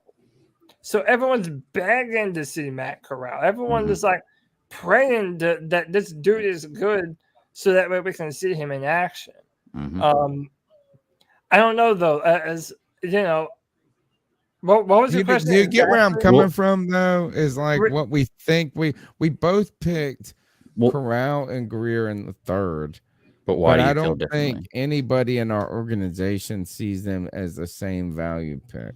No. Yeah. And they said that they liked him in the 1st round. I don't know if they liked him at 6. I don't think they liked any of the quarterbacks at 6. Right. But I do think that they did like him enough to maybe even potentially have a 1st round grade on him. And I think that matters, so I don't know, man. It's going to be interesting seeing what happens from here on out with this quarterback position. What was the question that you asked me again? Like, why are they different? Like, why do they feel so different? Yeah. No, the question really is, are all 3rd round picks the same? No. And what I mean by that is you have 2 okay. Like, on the face of it, that seems like a silly question. Right. You would be like, oh, well, of course, no 3rd round pick, like a corner, a guard, this and that. But I've seen quarterbacks picked in the 3rd round. Matt Corral's a 3rd round quarterback. Will Grier's a 3rd round quarterback. And maybe let's expand it to maybe a Josh Dobbs or somebody in the 4th. I think sometimes you pick a guy in the 3rd thinking he is a 3rd at best. And then sometimes, and that's what I think with Will Grier. You picked him in the 3rd thinking he is a 3rd round at best, a backup at best. Exactly. I think we picked Matt Corral in the 3rd thinking he may be better than a 3rd round pick and better than a 3rd round player. Well, let me ask you this. Do you think that if Carolina would have traded back and say gotten 2 picks in the 1st round and they would have gotten a player they wanted first, that they would have taken a quarterback second? Because wouldn't that have put Matt Corral at a first round grading? Right. Not saying they would have picked him, but what if they any would of have those picked him in the quarterbacks that went- 2nd? Yeah. That's what I'm saying. So I mean, I think what your thing is we never just intended what their to give future plan is. Is your plan for that person to be a outlier? You on the come up. I don't know. I just feel like they think that Matt Corral. They're already trumping him out there. We'll see. Yeah. We'll see. I think that they are putting more stock in him than they did in Will Grier. Will Grier was a 3rd round pick. 100%. All right. Next call. Hey guys, Daryl again here. The other comment I wanted to make was I just listened to last week's show, and I think y'all were talking a little bit about Deonte Brown possibly being the odd man out on this offensive line. But I remember on his exit interview at the end of the season, but one of the reporters asked him, what does he want to get better at? And, of course, he kind of said the same stuff a lot of people say. But one in particular thing is he said, I want to become more versatile, and I want to learn the center position. And that kind of stuck with me when he said that because of ever since Ryan Khalil left, we've just not had any stability there. And I know we've got Bozeman that come in and Pat Elflein can play center a little bit and stuff like that. But I don't think Deonte Brown's got anything to be worried about. I think it's all up to him. If he's put in the work this off season, man, the guy is strong as an ox. I mean, it's obvious he's violent at the point of attack, and you just see him knock guys on their hind end. So if he's put in the work this off season, he comes in and they don't feel like he's overweight or they feel like he's done what they've asked him to do, I could see him maybe not taking one of those starter positions, but being a backup center, being a backup right guard, maybe even left guard. I'm not as keen on all that stuff as say like Cody is or whatever. I'm more like Tony with the eye test, but I think that he could definitely be a valuable backup that could potentially see a starting position if somebody goes down or even moving into next year when contracts start running up. So anyway, just give me your take on it. I love this call. First off, is like, this mug listens. He said Tony got the eye test. Look, he knows this. He knows this is all true. I was like, that's all I do. I just look at it. I was like, oh, kind of. It feels like Deonte Brown, big and giant. Where did Vince Wilfork play on the defense? He played over the ball. It seems like the least that would be a reasonable position for Deonte Brown to play. I mean, the center can't be the most athletic position on the front. But I think it's overblown. Like, I think the whole thing about Deonte Brown is a failure of evaluation. You just want it to be overblown. No, it is. It is overblown. Why? No, it is overblown. It is overblown. And I guarantee you, because what we have seen is that Matt Rule doesn't have the judgment to actually be able to evaluate these players correctly. I know he cut fucking Troy Pride Jr. Asshole. Oh, God, dude. Look, all I'm saying is that Deonte Brown, fourth round pick. Deonte Brown can do everything that you want a guard to do. Get the fuck out of here. No, I don't want to hear another thing about Troy Pride and his bum ass ever again. Deonte Brown is a starting level NFL guard. He just needs to be given his opportunity. Just like Brady Christensen was barely given an opportunity last year. So, yeah, I know that Deonte Brown is a good player. He just needs the opportunity to do that. Maybe they play him at center. I don't know. I just think that he's a better guard. And that's where he's best served. You just said this, is that Deonte Brown is a starting level player who's never started, but Troy Pride Jr. is a bum who started 8 games. Dude, that's what you said. Did you not hear it? No. Deonte Brown is a starting level player who has started 0 games. But Troy Pride Jr. is a bum who has started 8 games. Yes, that's the literally. No, he's literally started. He's more accomplished than DeAndre Brown. No, that's the Matt Rule effect. If they both died today, one would have a better NFL career than the other. No. Cody, can I ask you, if he hasn't started a game, what do you see in him that makes you believe he's I'm not saying you're wrong, because I truly don't know, but just what do you like? Where are you getting? And this is the point.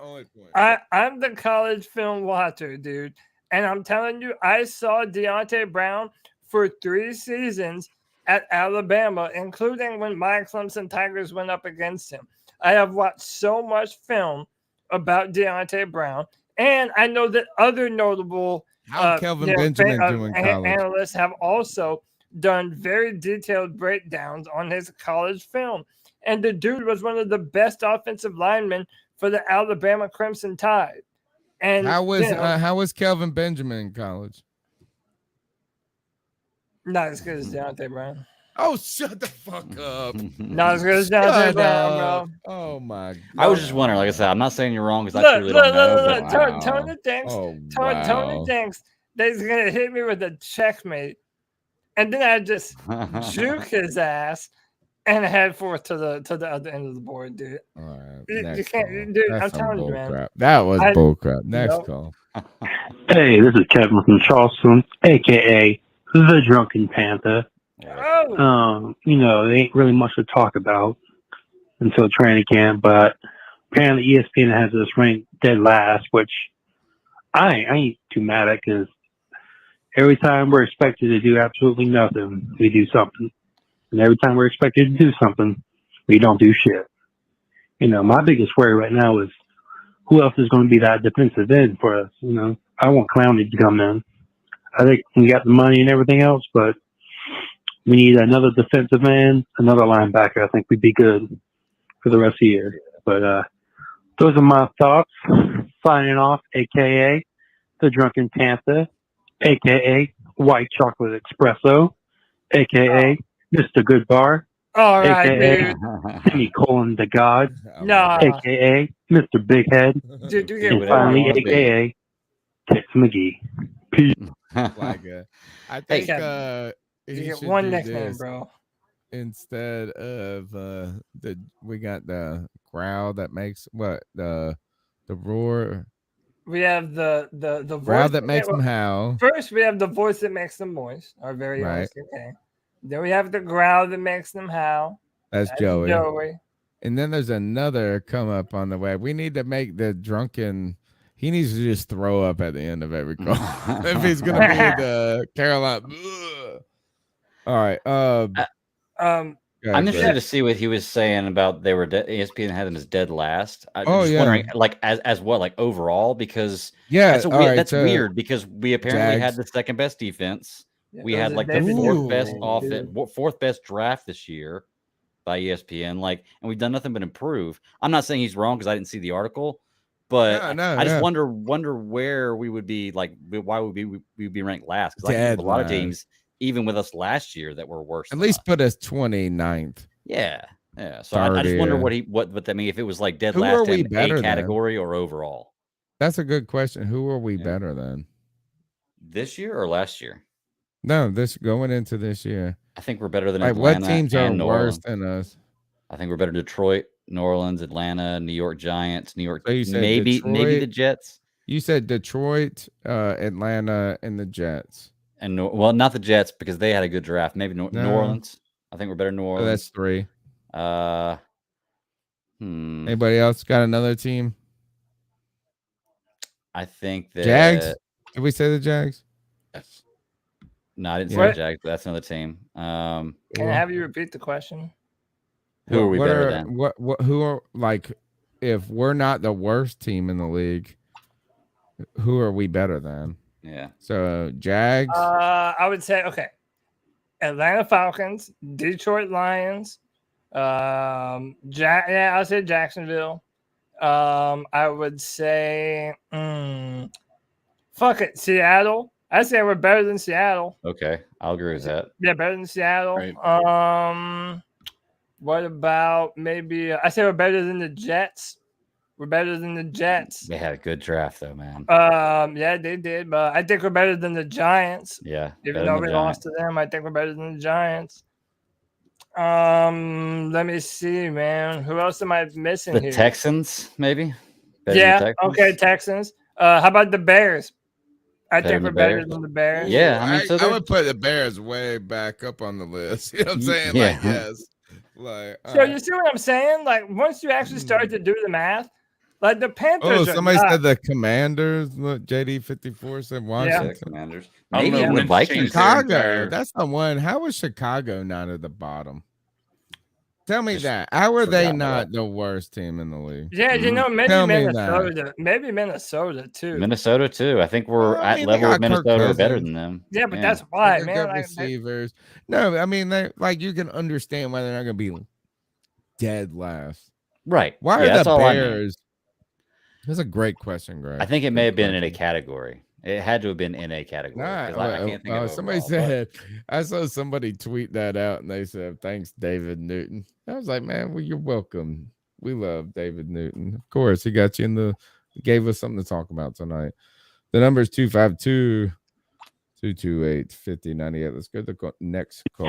Hi, this is White Chocolate Espresso from Charleston, South Carolina. There's not a lot to talk about, so I have a riddle for Mr. Cody. Cody, how many shitty quarterbacks who constantly underthrow balls does it take to make Justin Ross an undrafted free agent? That's the riddle. You figure it out. Dude, what you're hearing here, not only is it a guy who's really bad at giving himself nicknames, but he's also Espresso was like the best nickname. No, ever, dude, bro. one. Like, By the I way, don't people, think that's cool. dude, as shit. people It's need cool, to learn. I think it's dope as fuck. Dude, It's like, I was nicknames about to come up in here and be like, that's a great nickname. And the first thing Cody leads with is he's bad at giving himself nicknames. Pick one, dude. No, you have to pick one. You don't get to have a million. You're either the Drunken Panther or your White Chocolate Express. Oh, nah. Pick I'm one, with bro. him. But first and foremost, this is just a call of a salty ass South Carolina Gamecocks fan who hasn't won anything in fucking years. And the best thing that he could hope for is that their reject quarterback Spencer Rattler can do something this year. Nah, but he misses that can't. Garcia. They had a guy named Garcia that played quarterback for them like 10 Yeah, he years sucked ago. too. He's a Gamecock. He's They like all 90 suck. years old. Hey, real quick before we go on to the next call, we didn't mention it in the other call. Someone mentioned Jadeveon Clowney. Yeah, that was Kevin. Of course it is. A Gamecock. So what y'all think about that? I'd take him. Okay. We have cap space. We need a good defensive end. He's got, little tread left on his tires, I think. I mean, I would take him. Why not? I mean, if anything, he's going to give experience in the room. He's He never would really be a good underperformed. fit for this line and what we need, like scheme wise, Right? Like He an doesn't have to be all an every down around guy either. defensive end. Well, but like he's not a liability in the run, and he is strong in the pass rush. The problem with this defense is that they've had guys that when you're on running down like they're rushing the ball, that they take away your best asset, which is like when we had Hassan Reddick and Brian Burns out there and they just wanted to run at us. Those two guys, they were too good to take off the field, but also not the best players at that moment. So Clowney would give, I think, some balance to a Brian Burns type player that Hassan Reddick didn't. But then the question is he's struggling with injuries. No problem. You're not trying to sign him to a long-term deal. It's just like, what do you want? Are you trying to do you believe Clowney is going to be a guy that's going to mentor some guys and you're going to be getting better with them? Are you trying to win with them? So I think you bring him in and you say, this is teach YGM how to be the dude. I think he's like a Roman Harper type signing. To be honest with you, that's what he needs. A proven to be. player that has a lot of experience that you want in your locker room to teach. Or what about like a Jared Allen? Another defensive end position. Yeah, but see, here's the thing: is that the only thing I don't like about these comparisons is Jared Allen was a Hall of Fame player right then. You know what I'm saying? Like he was on the back. He was a guy that you're bringing in there that's going to produce and bring that to your team. I just don't know enough about Clowney and what he's been through and his attitude. Like, is he going to be a guy that has that kind of aura to him? I just don't know. Maybe he does. But I'm not ready to compare Clowney to Jared Allen. I'm not ready to compare Clowney to Peanut Tillman. It's like he's been very good, but he has not been great at their levels. It's not like Julius Peppers. But okay. Tell me I'm wrong. Jadeveon Clowney wrong. Is all right, dude. Jadeveon Clowney is like the perfect signing for us right now. Because one, he's a good sign. One, you're losing Hassan Reddick. Okay, that's a lot of production. But number two, our coaches have mentioned that we need to do better setting a physical edge and defending against the run. I think Jadeveon Clowney goes a long way in doing just that. On top of that, you're not going to be dependent upon him. So it's not like Khalil Mack going to the Chargers or Von Miller going to the Bills. You're looking at a situational player. He's going to be able to come in, be a starter. But even if it goes down due to injury, you have Marquise Haynes, you have YGM, you have Luvu even, you have other dudes that you'll be able to fall back on at that position. And the Panthers have the money to do so right now. Got the cap. We have the most free agent dollars in the NFL right now still. So why not use that money and upgrade the trenches? That's where the football games are won and lost. Look, he said, oh, go ahead. Yeah, I was just going to say, I mean, let me ask a question before we jump into this. What do you see as YGM's role on this team? Good question. I would say, I don't know. I'd like. Well, given what they think about Deontay Brown, he should be Julius Peppers with a bigger dick. YGM should be. I mean, honestly, I kind of think he's another one of those players that hasn't been given the fullest opportunity. He's been hurt. Yeah, he got injured last year, didn't he? So can we Even agree? Phil Snow said it. Can we agree that bringing in a Clowney would limit his ability to have that same opportunity? I mean, Possibly. yeah, but Yeah. I mean, at the same time, you're still going to be giving him opportunities. It's just you're going to have Jadeveon Clowney as a part of it, Right. I think he shined last year. Or he would give him at least a 6-game opportunity because he's going to be hurt for 6 games. Who's Maybe Jadeveon Clowney or Grossman? Yeah. Oh, yeah, look. Actually, no. look. I hope they're not hurt the same 6 games. Look, Jesus I'm going to say Christ. Jadeveon Clowney is not injury prone. He's played for 6 years. He got injured his rookie year, and then he got injured in 2020. Other than that, he's played 15 games at least every season. He's not really that injury prone, and he's gotten 9 sacks almost every season. Except, so I mean, he's 9 sacks. I'll take that. I don't know. I just kind of wonder what if it means if we sign Jadeveon Clowney, what does it mean for what we think about in this team? It means that they don't think that any of these young prospects are the real deal. They don't think that Frankie Luvu is the guy. They don't think that, or does it mean that they think they're good and they need to get way better? No, because YGM is on the back end of his rookie contract, right? And then you have Marquise Haynes, who's brought in for 1 more year, I think, right? He's on the 1-year deal. I mean, these guys, I mean, here's the thing is this is the time to find out whether they're going to be good or not, right? And they've had some years to develop. They've had some years under Phil Snow's defense. Last year it was the Brian Burns and Hassan Reddick show. And I think it's time for them to be able to get a shot. I mean, like I said, I think that it would just be way too expensive. I mean, I say way too expensive. I don't know what the market's going to be. It feels like it would be more expensive than we need to have when we have guys like that in the back end who could possibly come in here and show that they're able to do something a little bit better than what we've seen because they haven't been given a real opportunity. We still have 97 people watching. Thank you for your time and your support. I want to ask this question to you guys before we go to the next call. I want the chat room to respond, then we'll go to the call. And I'm trying to feel like I got to phrase it in the right way. It's kind of like a Troy Pride question.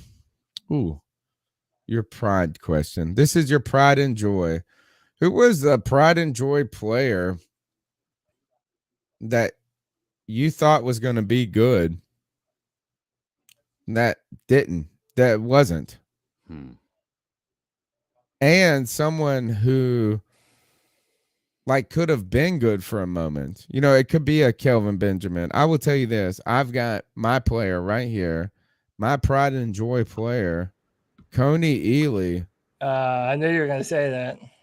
Coney Ely, if the Panthers win the Super Bowl, in 2015, the 2015 Panthers, if they win that Super Bowl, Coney Ealy's the MVP. He had a game that was equivalent to Von Miller. He had 2 sacks, a fumble recovery, interception, like all of that. He did all of that. And the next year, the Panthers gave him the starting defensive end role. They said this is like, this is your job. You were about to be MVP last year. And then he was gone, went to the Jets, and not in the league anymore. Who is your pride and joy player, chat, of a guy who you thought was going to be good, was even good for a moment? It could be a David Geddes type question for you. The number is 252-228-1598. Let's go to the next call. Yo, what's good? C3 is JD54. I don't know if y'all spoke on it. I just tuned in a little bit ago, but I had a possibly unpopular idea. So, knowing that the Panthers want to sit Corral for a year, and a lot of fans are saying we need to sit Corral for a year, I feel like the best opportunity to get a team immediate success would be to bring Cam in or Nick Foles. Personally, I prefer to see what Cam could do behind obviously the best offensive line he's had in his entire career. So, I just wanted to get your guys' opinion on that. Bring Cam in, sit Corral for a year, and at the very least, he has a veteran that's been an MVP, taking his team to the Super Bowl, a guy who actually knows what right looks like to learn from. So, yeah. All right, JD54 in there. I'm going to start this off and say I'm tired with Cam to Carolina talks. Yeah. You heard me measuring everybody against Cam and everything. He is my yardstick and this and that. Just bringing him back again just makes my soul hurt. So no, it's a no for me. Can I ask what? Like, I know we have examples in the NFL like Aaron Rodgers and all these players that sat for a year and how good they've become.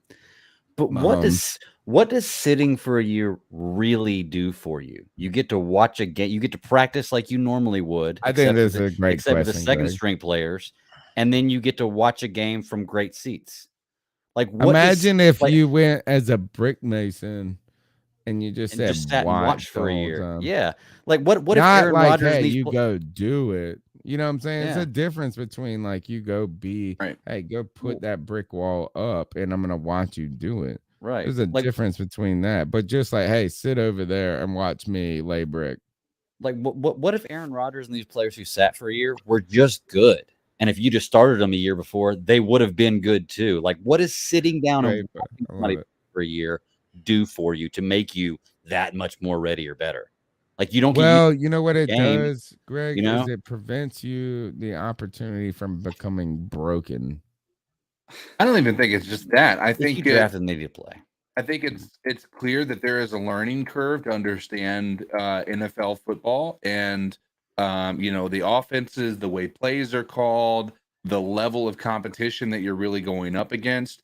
Like, and maybe one off season isn't enough to actually be able to learn those things, especially from one of the cerebral positions such as quarterback or middle linebacker. Right. I think that could be a part of it, but it's too many examples of guys sitting for 1 year behind another person and coming out and just blowing the doors off of the fucking thing. But generally behind a great quarterback, not behind Sam Darnold. Not true. Really? Not true.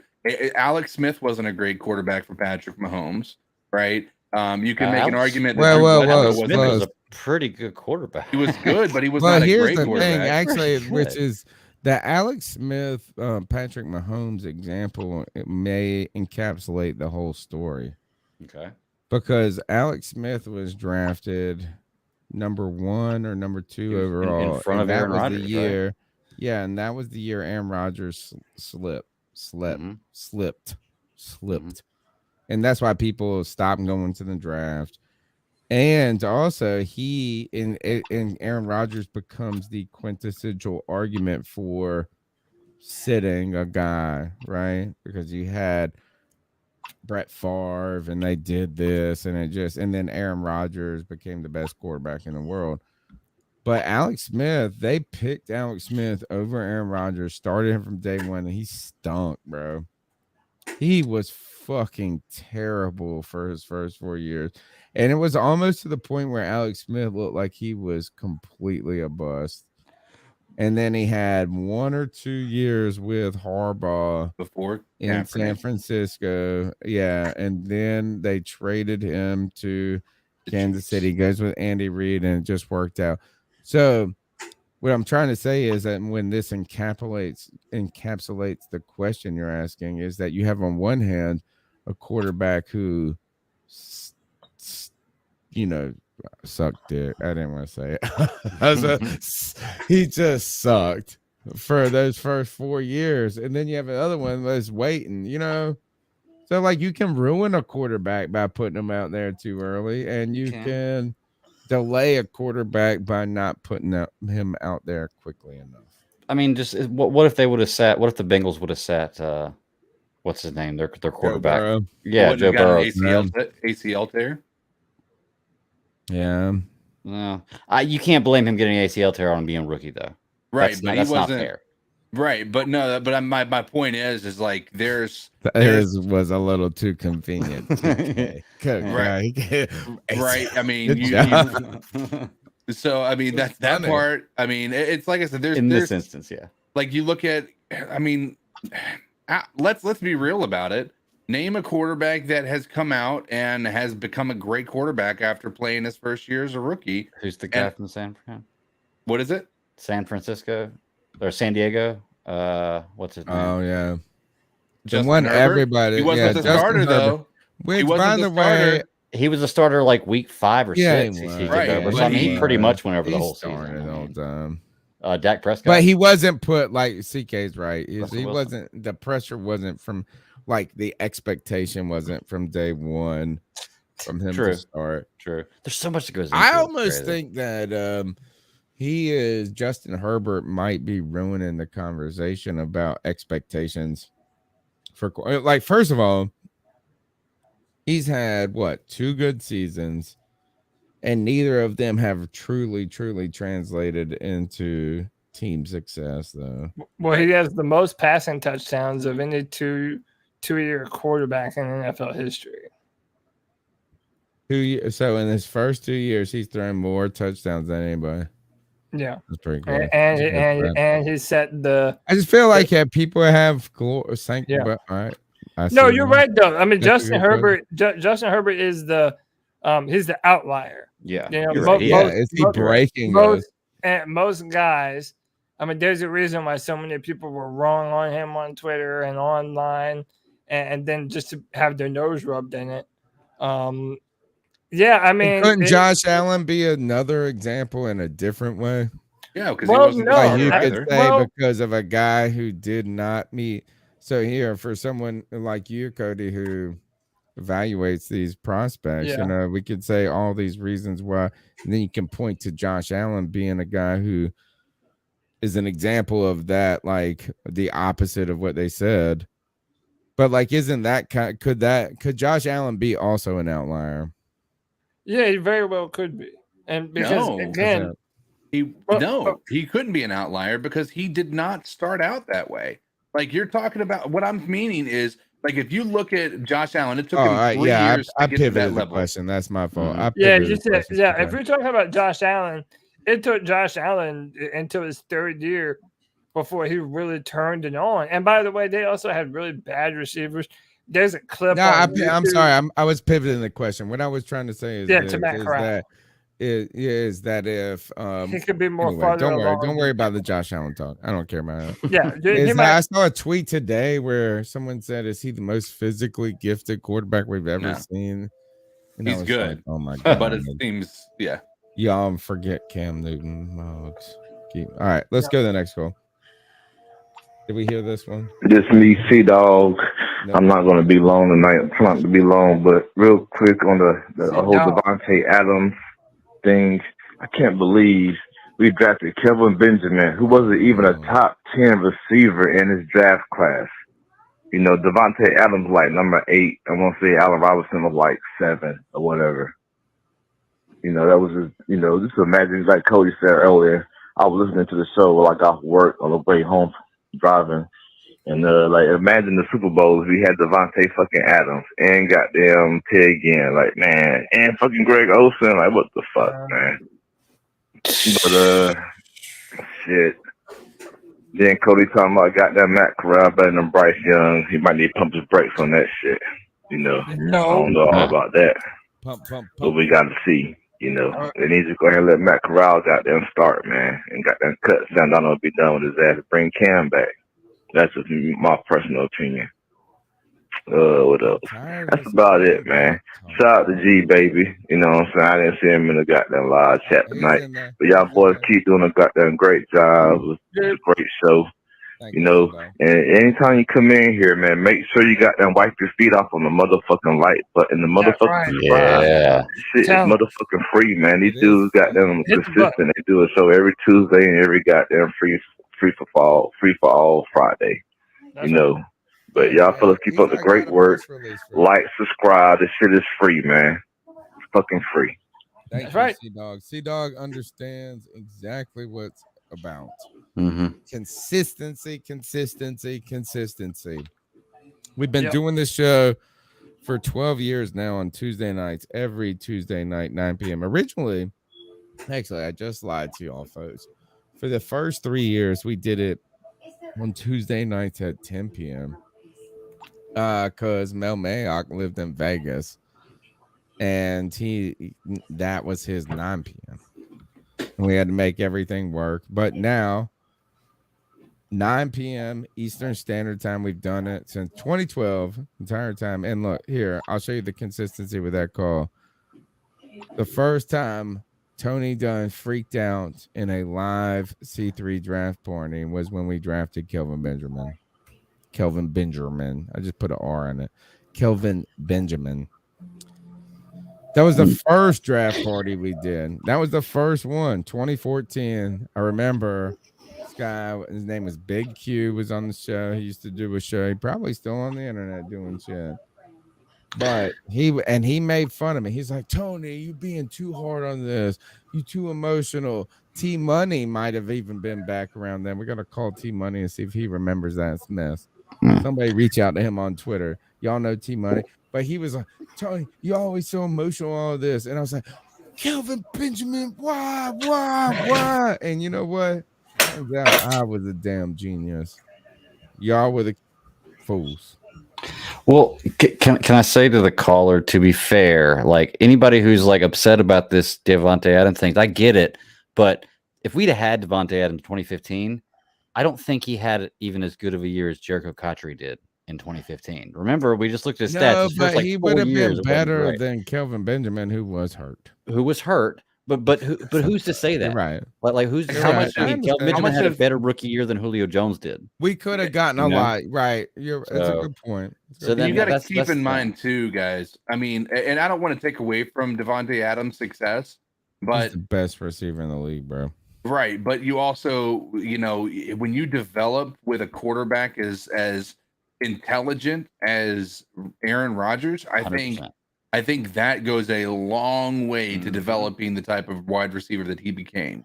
Like, if it wasn't for Aaron Rodgers, I don't know that Davante Adams is the same receiver that he is today. Now, does that mean he's not going to be a great receiver for Oakland? No. I think that he's going to be a great receiver for Oakland because he's learned so much from Aaron Rodgers. And so I think that that's going to be an asset for him moving forward. But so, I mean, I like it does help to be awesome and play with an awesome quarterback. Exactly. So, well, you know what? Guess who had an awesome quarterback in 2015? Panthers. Yeah, the Carolina Panthers. The awesomest. Love them, miss them. All right, next call. Just call back in real quick. But real quick, man, Troy Pryor is a motherfucking bum. I said he was a fucking bum when we drafted his ass. He was a fucking bum. A waste of fucking draft. This is my last time calling in tonight, man. But look, man. You don't got no number 2 fucking defense. A number 2 defense don't give up 200 yards in a motherfucking game I agree we didn't. We gave up 200 yards rushing against the Redskins. Cam Newton fucking balled out against the Redskins, but we lost because the defense couldn't stop the motherfucking run. They ran for over 200 yards on us. So therefore, you don't have a number 2 defense. We had a number 2 defense the year we went to the Super Bowl. The year we went to the Super Bowl. Call that. Thanks, C-Dog, for this, and not because I'm trying to cut you off, but because we're gonna try to push the show along. One, and number two, I was thinking about this with the Dave Gettleman stuff. Remember we were talking about Dave Gettleman, Hurney, and how easy it is to say how terrible Dave Gettleman was.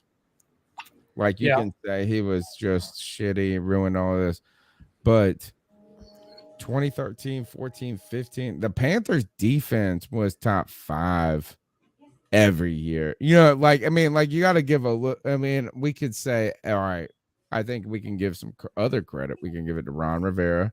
We can give it to Sean McDermott, who was our defensive coordinator. We can get, but our defenses those years were like legit. Like I mean, I put the 2013 defense up against any defense in the league ever. Like if I had one, like if you could pick your defense to play with, that would be mine.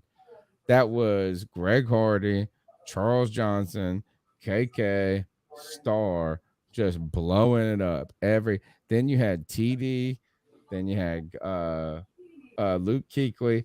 We had who was his name? Mike Mitchell. You didn't have Kuechly yet, then, did you?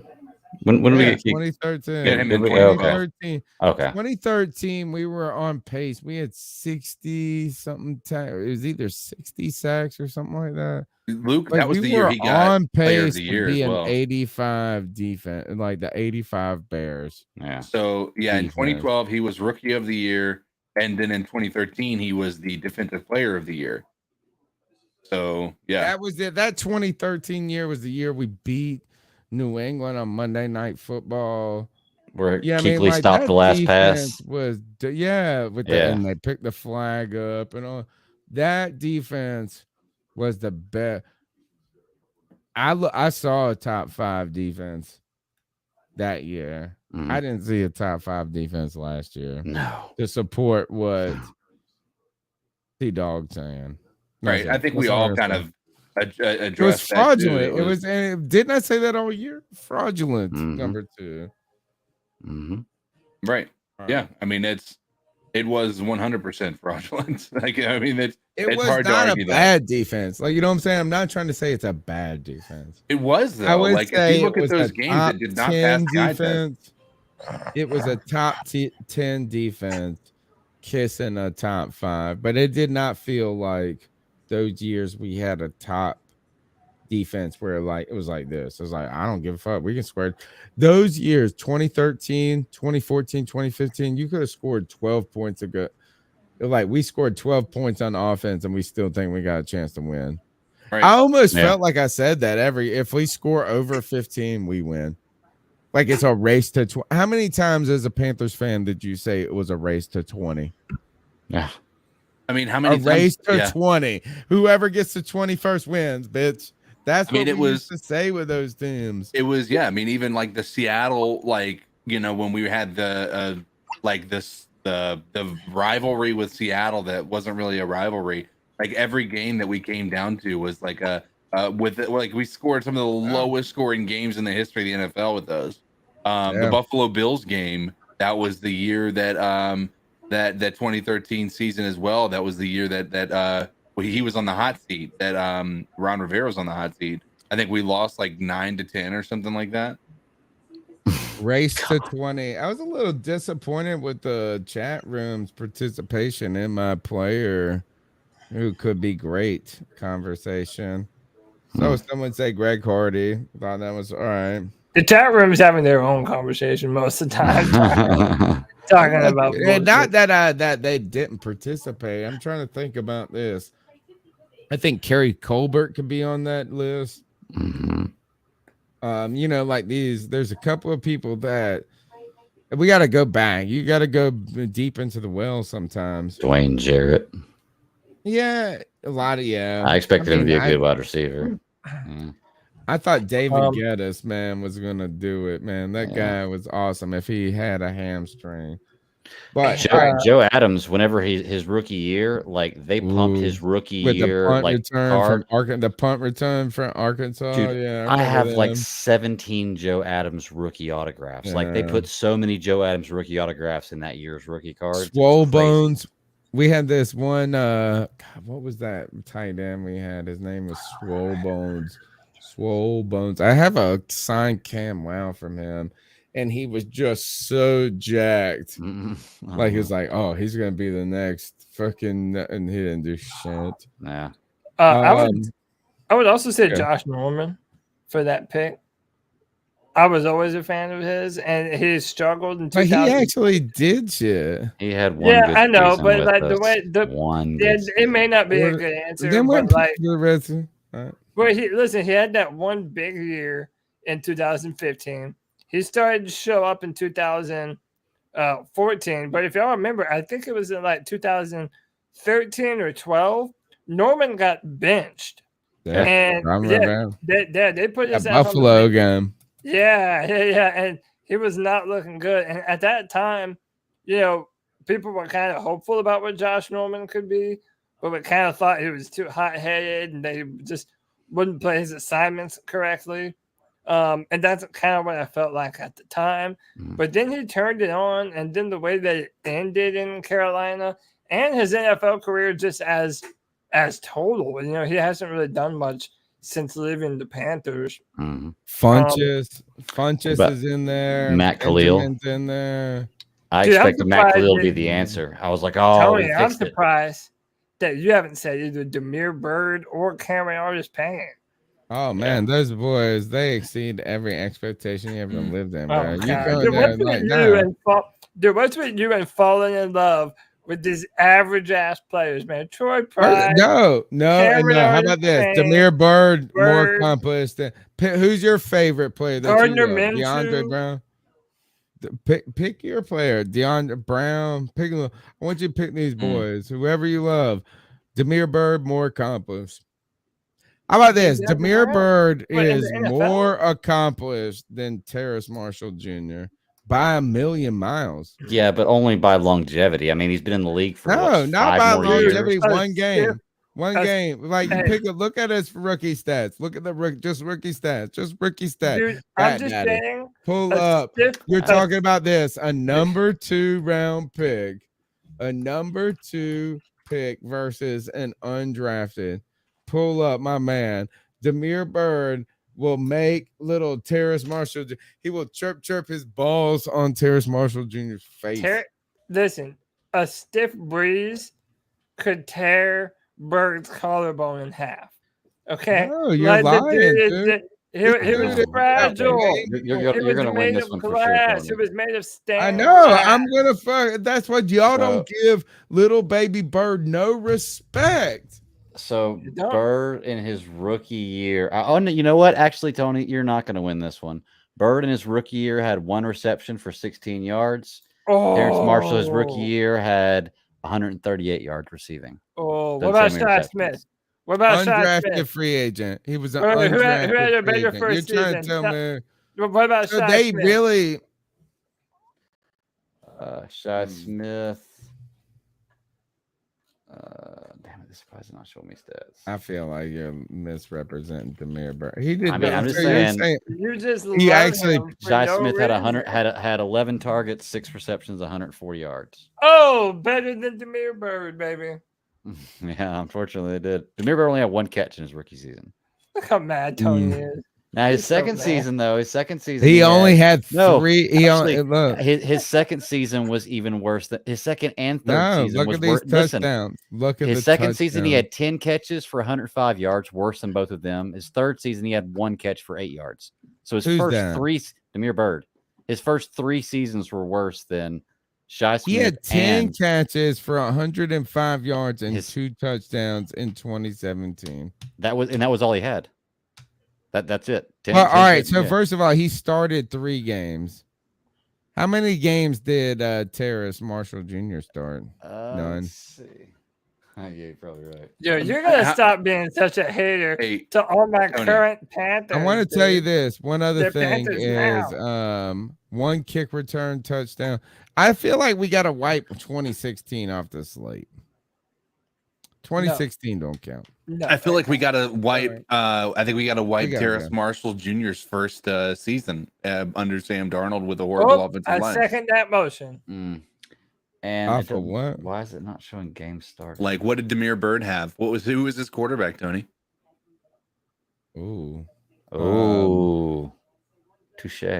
Ooh, that's a good question. I was there at the butt touchdown game. Somebody had put it in the chat. The butt touchdown game was awesome. All right, so this mug returned a touchdown and caught. He either returned 2 touchdowns and caught a touchdown, or returned a touchdown and caught 2 touchdowns in the same game. Cody, An undrafted free agent, little baby bird, chirps up and does cheeky bird. Cheeky bird is Bobby. Like that shit. Like he had an incredible ass game. Good riddance. Good But riddance. he only We don't had need him. he had like one good game a season. Like that was the problem. Like he'd have one good free agent, man. He had one good game one and season. then get ACL, like get an ACL tear. That's like, enough for Tony to fall head over heels in love. Hey, by the way, you know how you were talking about your draft party when you Kelvin Benjamin was drafted? I found a video.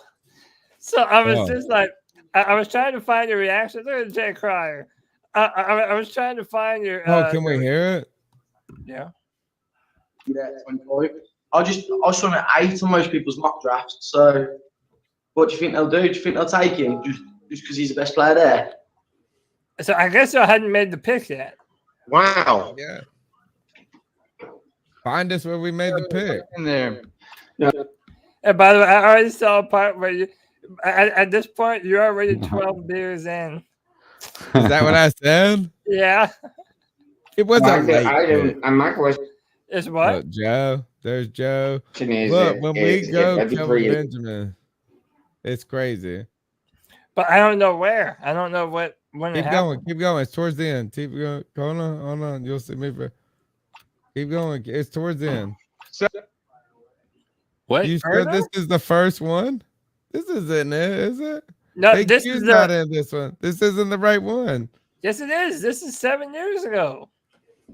Well, then it was 8 years ago. Big Q was on it. I promise you. Join the party for the first round of the this was not the 25th. Yeah, we drafted him 2014. Yeah. Oh, Yep. shit. Year before. Told you. Go Look 1 at year Joe back. Look at Joe Riolano, though. I know. Go 1 year back. That was great. All I- right. I'm just trying to say, is Demir Bird far more accomplished? Yeah, he had one good game Terrace for us one time. Marshall Jr. All right, my name's Tony Dunn. It's the C3 Panthers podcast brought to you by CarolinaCatChronicles.com. Even though the beginning of the show sounded crazy because Tony was having a meltdown, and somehow you guys really heard me. I hope not. Yeah, we did. Really? Yeah, we heard. We heard everything. We Worst heard beginning you. ever. We Or heard you yell out some homophobic Take it. statements. Take it, Cody. I don't know what to do. I can't hear anything. I can't hear anything. All right. Like Sea Dog said, smash the thumbs up button. Be a part of the show. Check out Robbie to English on Twitter. We'll be featuring that a little bit. Cody Lashney ruining the internet, like everybody. But we got to ruin the internet a little bit more with some ice up picks, where we tell someone to ice up, toughen up, to get it together. Everything is free game, fair game. And guys, I need you to bring your best, because I got like 7 tonight, and I need you to, like, we're gonna have to cycle and rotate. They need to be iced up. Who needs to ice up somebody? Oh, I'll go. Get mine out of the way real quick. That was Lava yells. All right, so I am icing up Whoopi Goldberg, and this one might be a little bit long. It's for a number of different reasons, but man, I cannot stand listening to this woman talk. She's so racist, and she's just such a terrible microphone for headlines without any kind of knowledge or any kind of meat to what she's saying. It's just like whatever the headline is, she blurts it out there and she gives this crazy, insane opinion about it. So, this whole abortion thing's going on with the Roe versus Wade thing. And for everybody freaking out, I just want everybody to know this is not what she's putting out there, that abortion is going to be illegal if this is overturned. If everybody doesn't know that, that's not what this means. What this means is that, like a democracy, like the government's supposed to work, they're giving the power back to the people to vote at your state level on what you want your state to do. The state laws. That's the way this government's supposed to work. Okay. But that's not the real reason I'm icing up Whoopi Goldberg. I'm not getting on to anybody about their abortion views or anything like that. That's not what I want to talk about. As an extreme leftist that she is, she believes that a baby is not a baby until it is born. Until it is 100% born, it is not a baby. But she makes the argument for this Roe versus Wade thing that it's her body, her choice, and that decision is between her and her doctor and her baby, which is not a baby in the sake of fighting for the abortion. But when she uses it in the description for fighting for the abortion, she calls it a baby. So I'm icing it up for that because it's absolutely insane how you can have these words. Like the woman is nuts. And there was one more part of it I wanted to ice her up about it. I'm going to remember in just a minute. But just Whoopi Goldberg, her mindset is nuts, man. Like she just puts anything out there and she gets canceled for 2 weeks for things that other people get shut down for. Which is what's so funny. So for her, Whoopi Goldberg, you can ice up, and there's one more part to that, and I'll remember it as we're talking about it. But for right now, Whoopi Goldberg, you can ice up. Ice up. Yeah. Dude, I feel like she's always saying something stupid nowadays.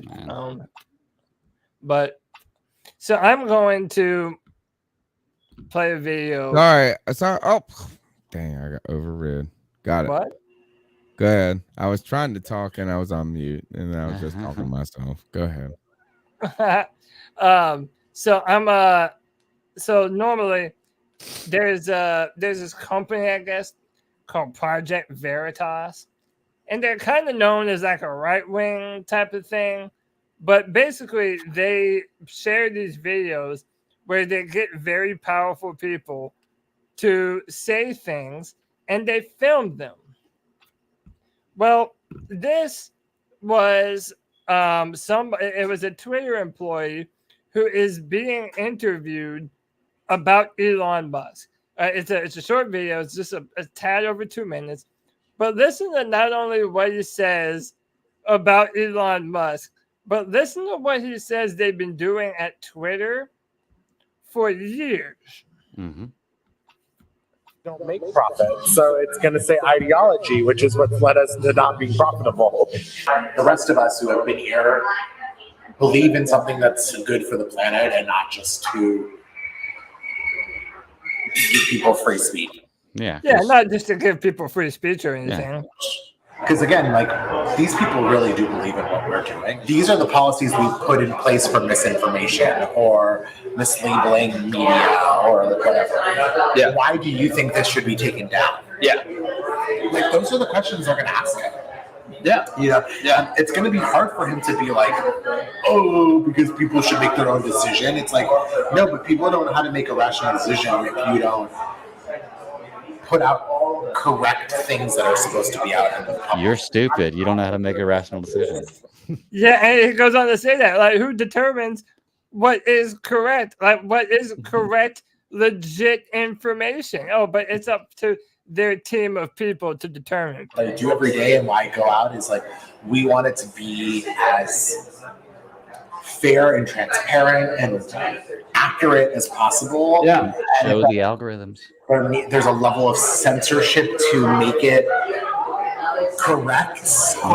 Again, and what does correct mean? I guess like, it just kind of goes into the idea of like, well, what is correct?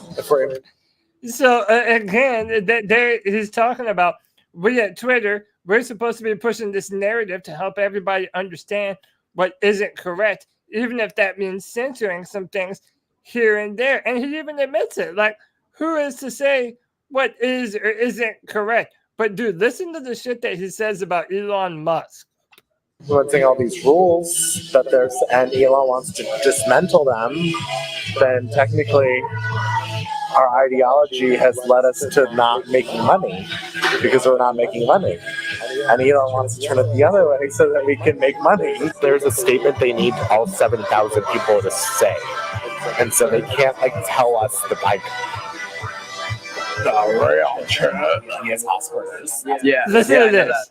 So he's special. You're special needs. You're literally special needs. So I can't even take what you're saying serious. So basically, because Elon Musk has Asperger's, which is a form of autism, he can't be taken seriously, dude, because he's a special needs person. Oh, by the way, just the richest man on the planet. No big deal. Targeting of types. Wait. You can read it. Let me see. And how to protect yourself. Groups like Project Veritas are active right now. Is that? It's like So this dude that's interviewing him with the camera is from Project Veritas. And it's people at Twitter telling these dudes, hey, you better watch out for fucking Project Veritas, dude. Listen to how it ends. some group that's trying to just out the employees. Like they're trying to go on dates with them like this and record them and then go sell it to the New York Times and say, this is what the Twitter employee just said. This is what's really happening. This is what they're telling us to not do. You're lucky that you met me organically because I would be questioning everything about you. You're lucky you came on my back. Dude, he said that. Oh my God! I would First be of all, how did questioning- he get him to shut? Look, is that this organic date? This organic gay date is over because you would not shut the fuck That's up. hilarious. It was like dating Tony. You would not shut the fuck up, man. We went on this date and this guy was just talking about like, hey, you want to talk about Elon Musk? Oh, well, I will talk about him for the next 27 minutes. Dude, he's literally showing the guy the internal email about Project Veritas, and he's talking to Project Veritas, and then he has the balls to say, "Oh, dude, hey, you're lucky that I'm not asking you a bunch." Thank of God we questions met right on Grinder. Thank God we met on Grinder. Dude, I thought that was organically. not only is it so emblematic of people in these like tech corporations, what they think, how they want to censor you, how they believe things, but also the fact that you're gonna make fun of Elon Musk, the most successful man in the world, for having Asperger's.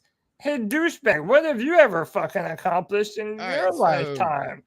I suck, son.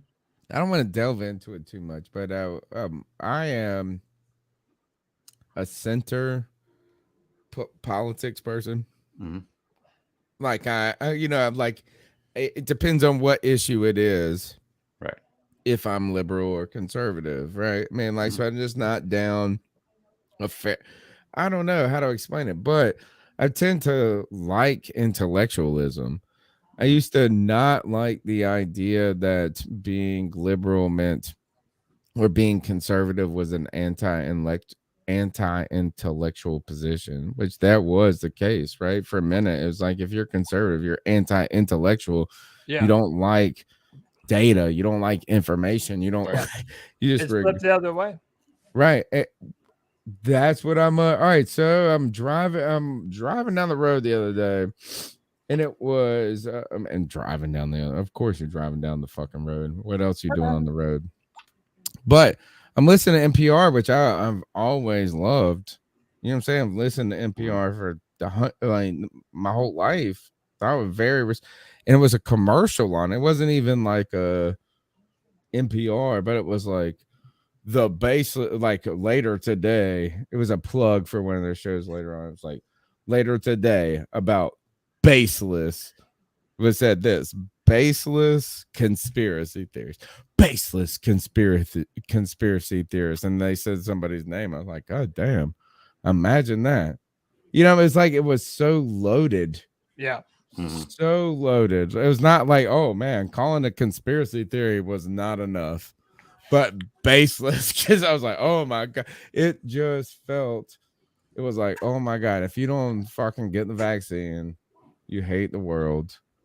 It was really bad. And it's to the point whereas someone who was the leftist, like, why are you pushing me away? I used to say this about Republicans, conservatives, is y'all push me away. You push me away with your over conservatism, your anti-gay talk, you know what I'm saying? You push me away from you. And now I feel like the libs are pushing me away. Like, it's like, who wants me? God damn, can y'all be more reasonable? Well, liberals, like, they have this thing where it's like okay, for example, Joe Rogan is kind of viewed as like, people online view him as this right-wing conservative voice, when in fact he's more liberal than he is conservative. But you notice that whenever he does share a conservative opinion, like, conservative people are like, yeah, go Joe Rogan. But when Joe shares a leftist opinion, lefty people aren't ever championing him because they've already deemed Joe Rogan to be the bad guy. So it's like, and that's disappointing to me. Like, dude, I grew up in the 90s. I've never voted Republican a day in my fucking life, just being honest with you. And like, now that it's like the left is like shunning people and like telling people that you can't think this, you can't like this. And it's not even conspiracies at this point, because, by the way, those baseless conspiracies, that's what that guy was just telling you about on that video. That they're censoring things, that they censor things to make sure that everybody's getting the right and correct information. Well, who are you to judge what is or isn't correct information? It's bullshit. Especially when you have guys like Bezos who run Washington Post and you don't have to say anything about that, who's an extreme liberal. Yeah. They don't say nothing about that, but Elon Musk wants to buy Twitter and they make a big deal. Hey, I do remember the other part of my ISO pick for Whoopi Goldberg. Let me get it out real quick before we move on with it. The fact that she says my body, my choice is absolute bullshit, because she's affecting more than just her in that. I can remember people pushing a my body, my choice thing a long time ago that affected nobody but me, like a vaccination, and people were trying to drag me over the coals for it. So the vaccination affects nobody but myself, yet they tried to make a law out of that. You know? Well, so, just saying. You can get somebody sick, but you couldn't. No, you can't. But the vaccination doesn't stop you. Greg, stop fucking everybody. It doesn't stop you from getting people sick. You're such a all right, CK, do you got an ice up pick? Yeah, I mean, I was gonna go just low hanging fruit and just ice up all the opponents of the Chargers because of their fucking schedule release. Oh, I know. They just dominated everybody. They left obviously everything was just amazing, but like I thought that was an incredible thing to have happen, and just kind of like, I don't know, it was just amazing. So I'm icing up the opponents to the Chargers who absolutely got fucking roasted in that video. Nice. All right, so my first ice up pick goes. My boy told me this. He was like, I was like, man, I buy shoes. I still buy shit off of eBay. I love eBay. I still use eBay a lot. And he's like, what the fuck you use eBay for? He's like, give you 7 different apps and this and that. Do this. And he said, here, check out. He told me this. And I'm like, I'm slow to the party. StockX. He's like, oh, you get these shoes. He told me this. So I heard this the night before. I opened the Twitter up the next day, and this is what comes up. He said, what the fuck? So he says, what the fuck? I'm suing StockX. And they got this Jordan that's got the butt. I ain't ever shopping on this StockX. I'm back on that eBay joint. That was my first one, man. The other one is this. Hold on. This is the other one. Let me get to this. Hold on. I'll pull it up. I pause it. Do this. Full screen it. All right, so I saw this shit. It's like, so I get angry. I mean, we all been angry, right? We all been at the fool. We all yelled at somebody. they didn't get something right or this and that. But like, you got to remember this: if you're gonna yell at somebody, you're gonna get on somebody's case, you better be in the right.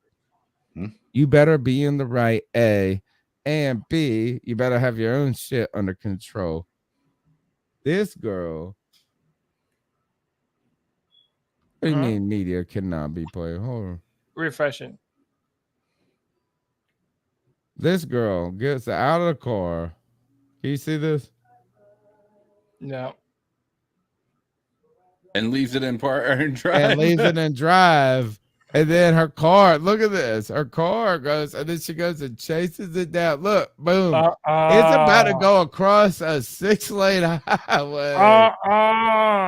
Everybody's throwing their arms up like, oh no. Look Damn, at this. One more time. Look at this. Hit the full screen.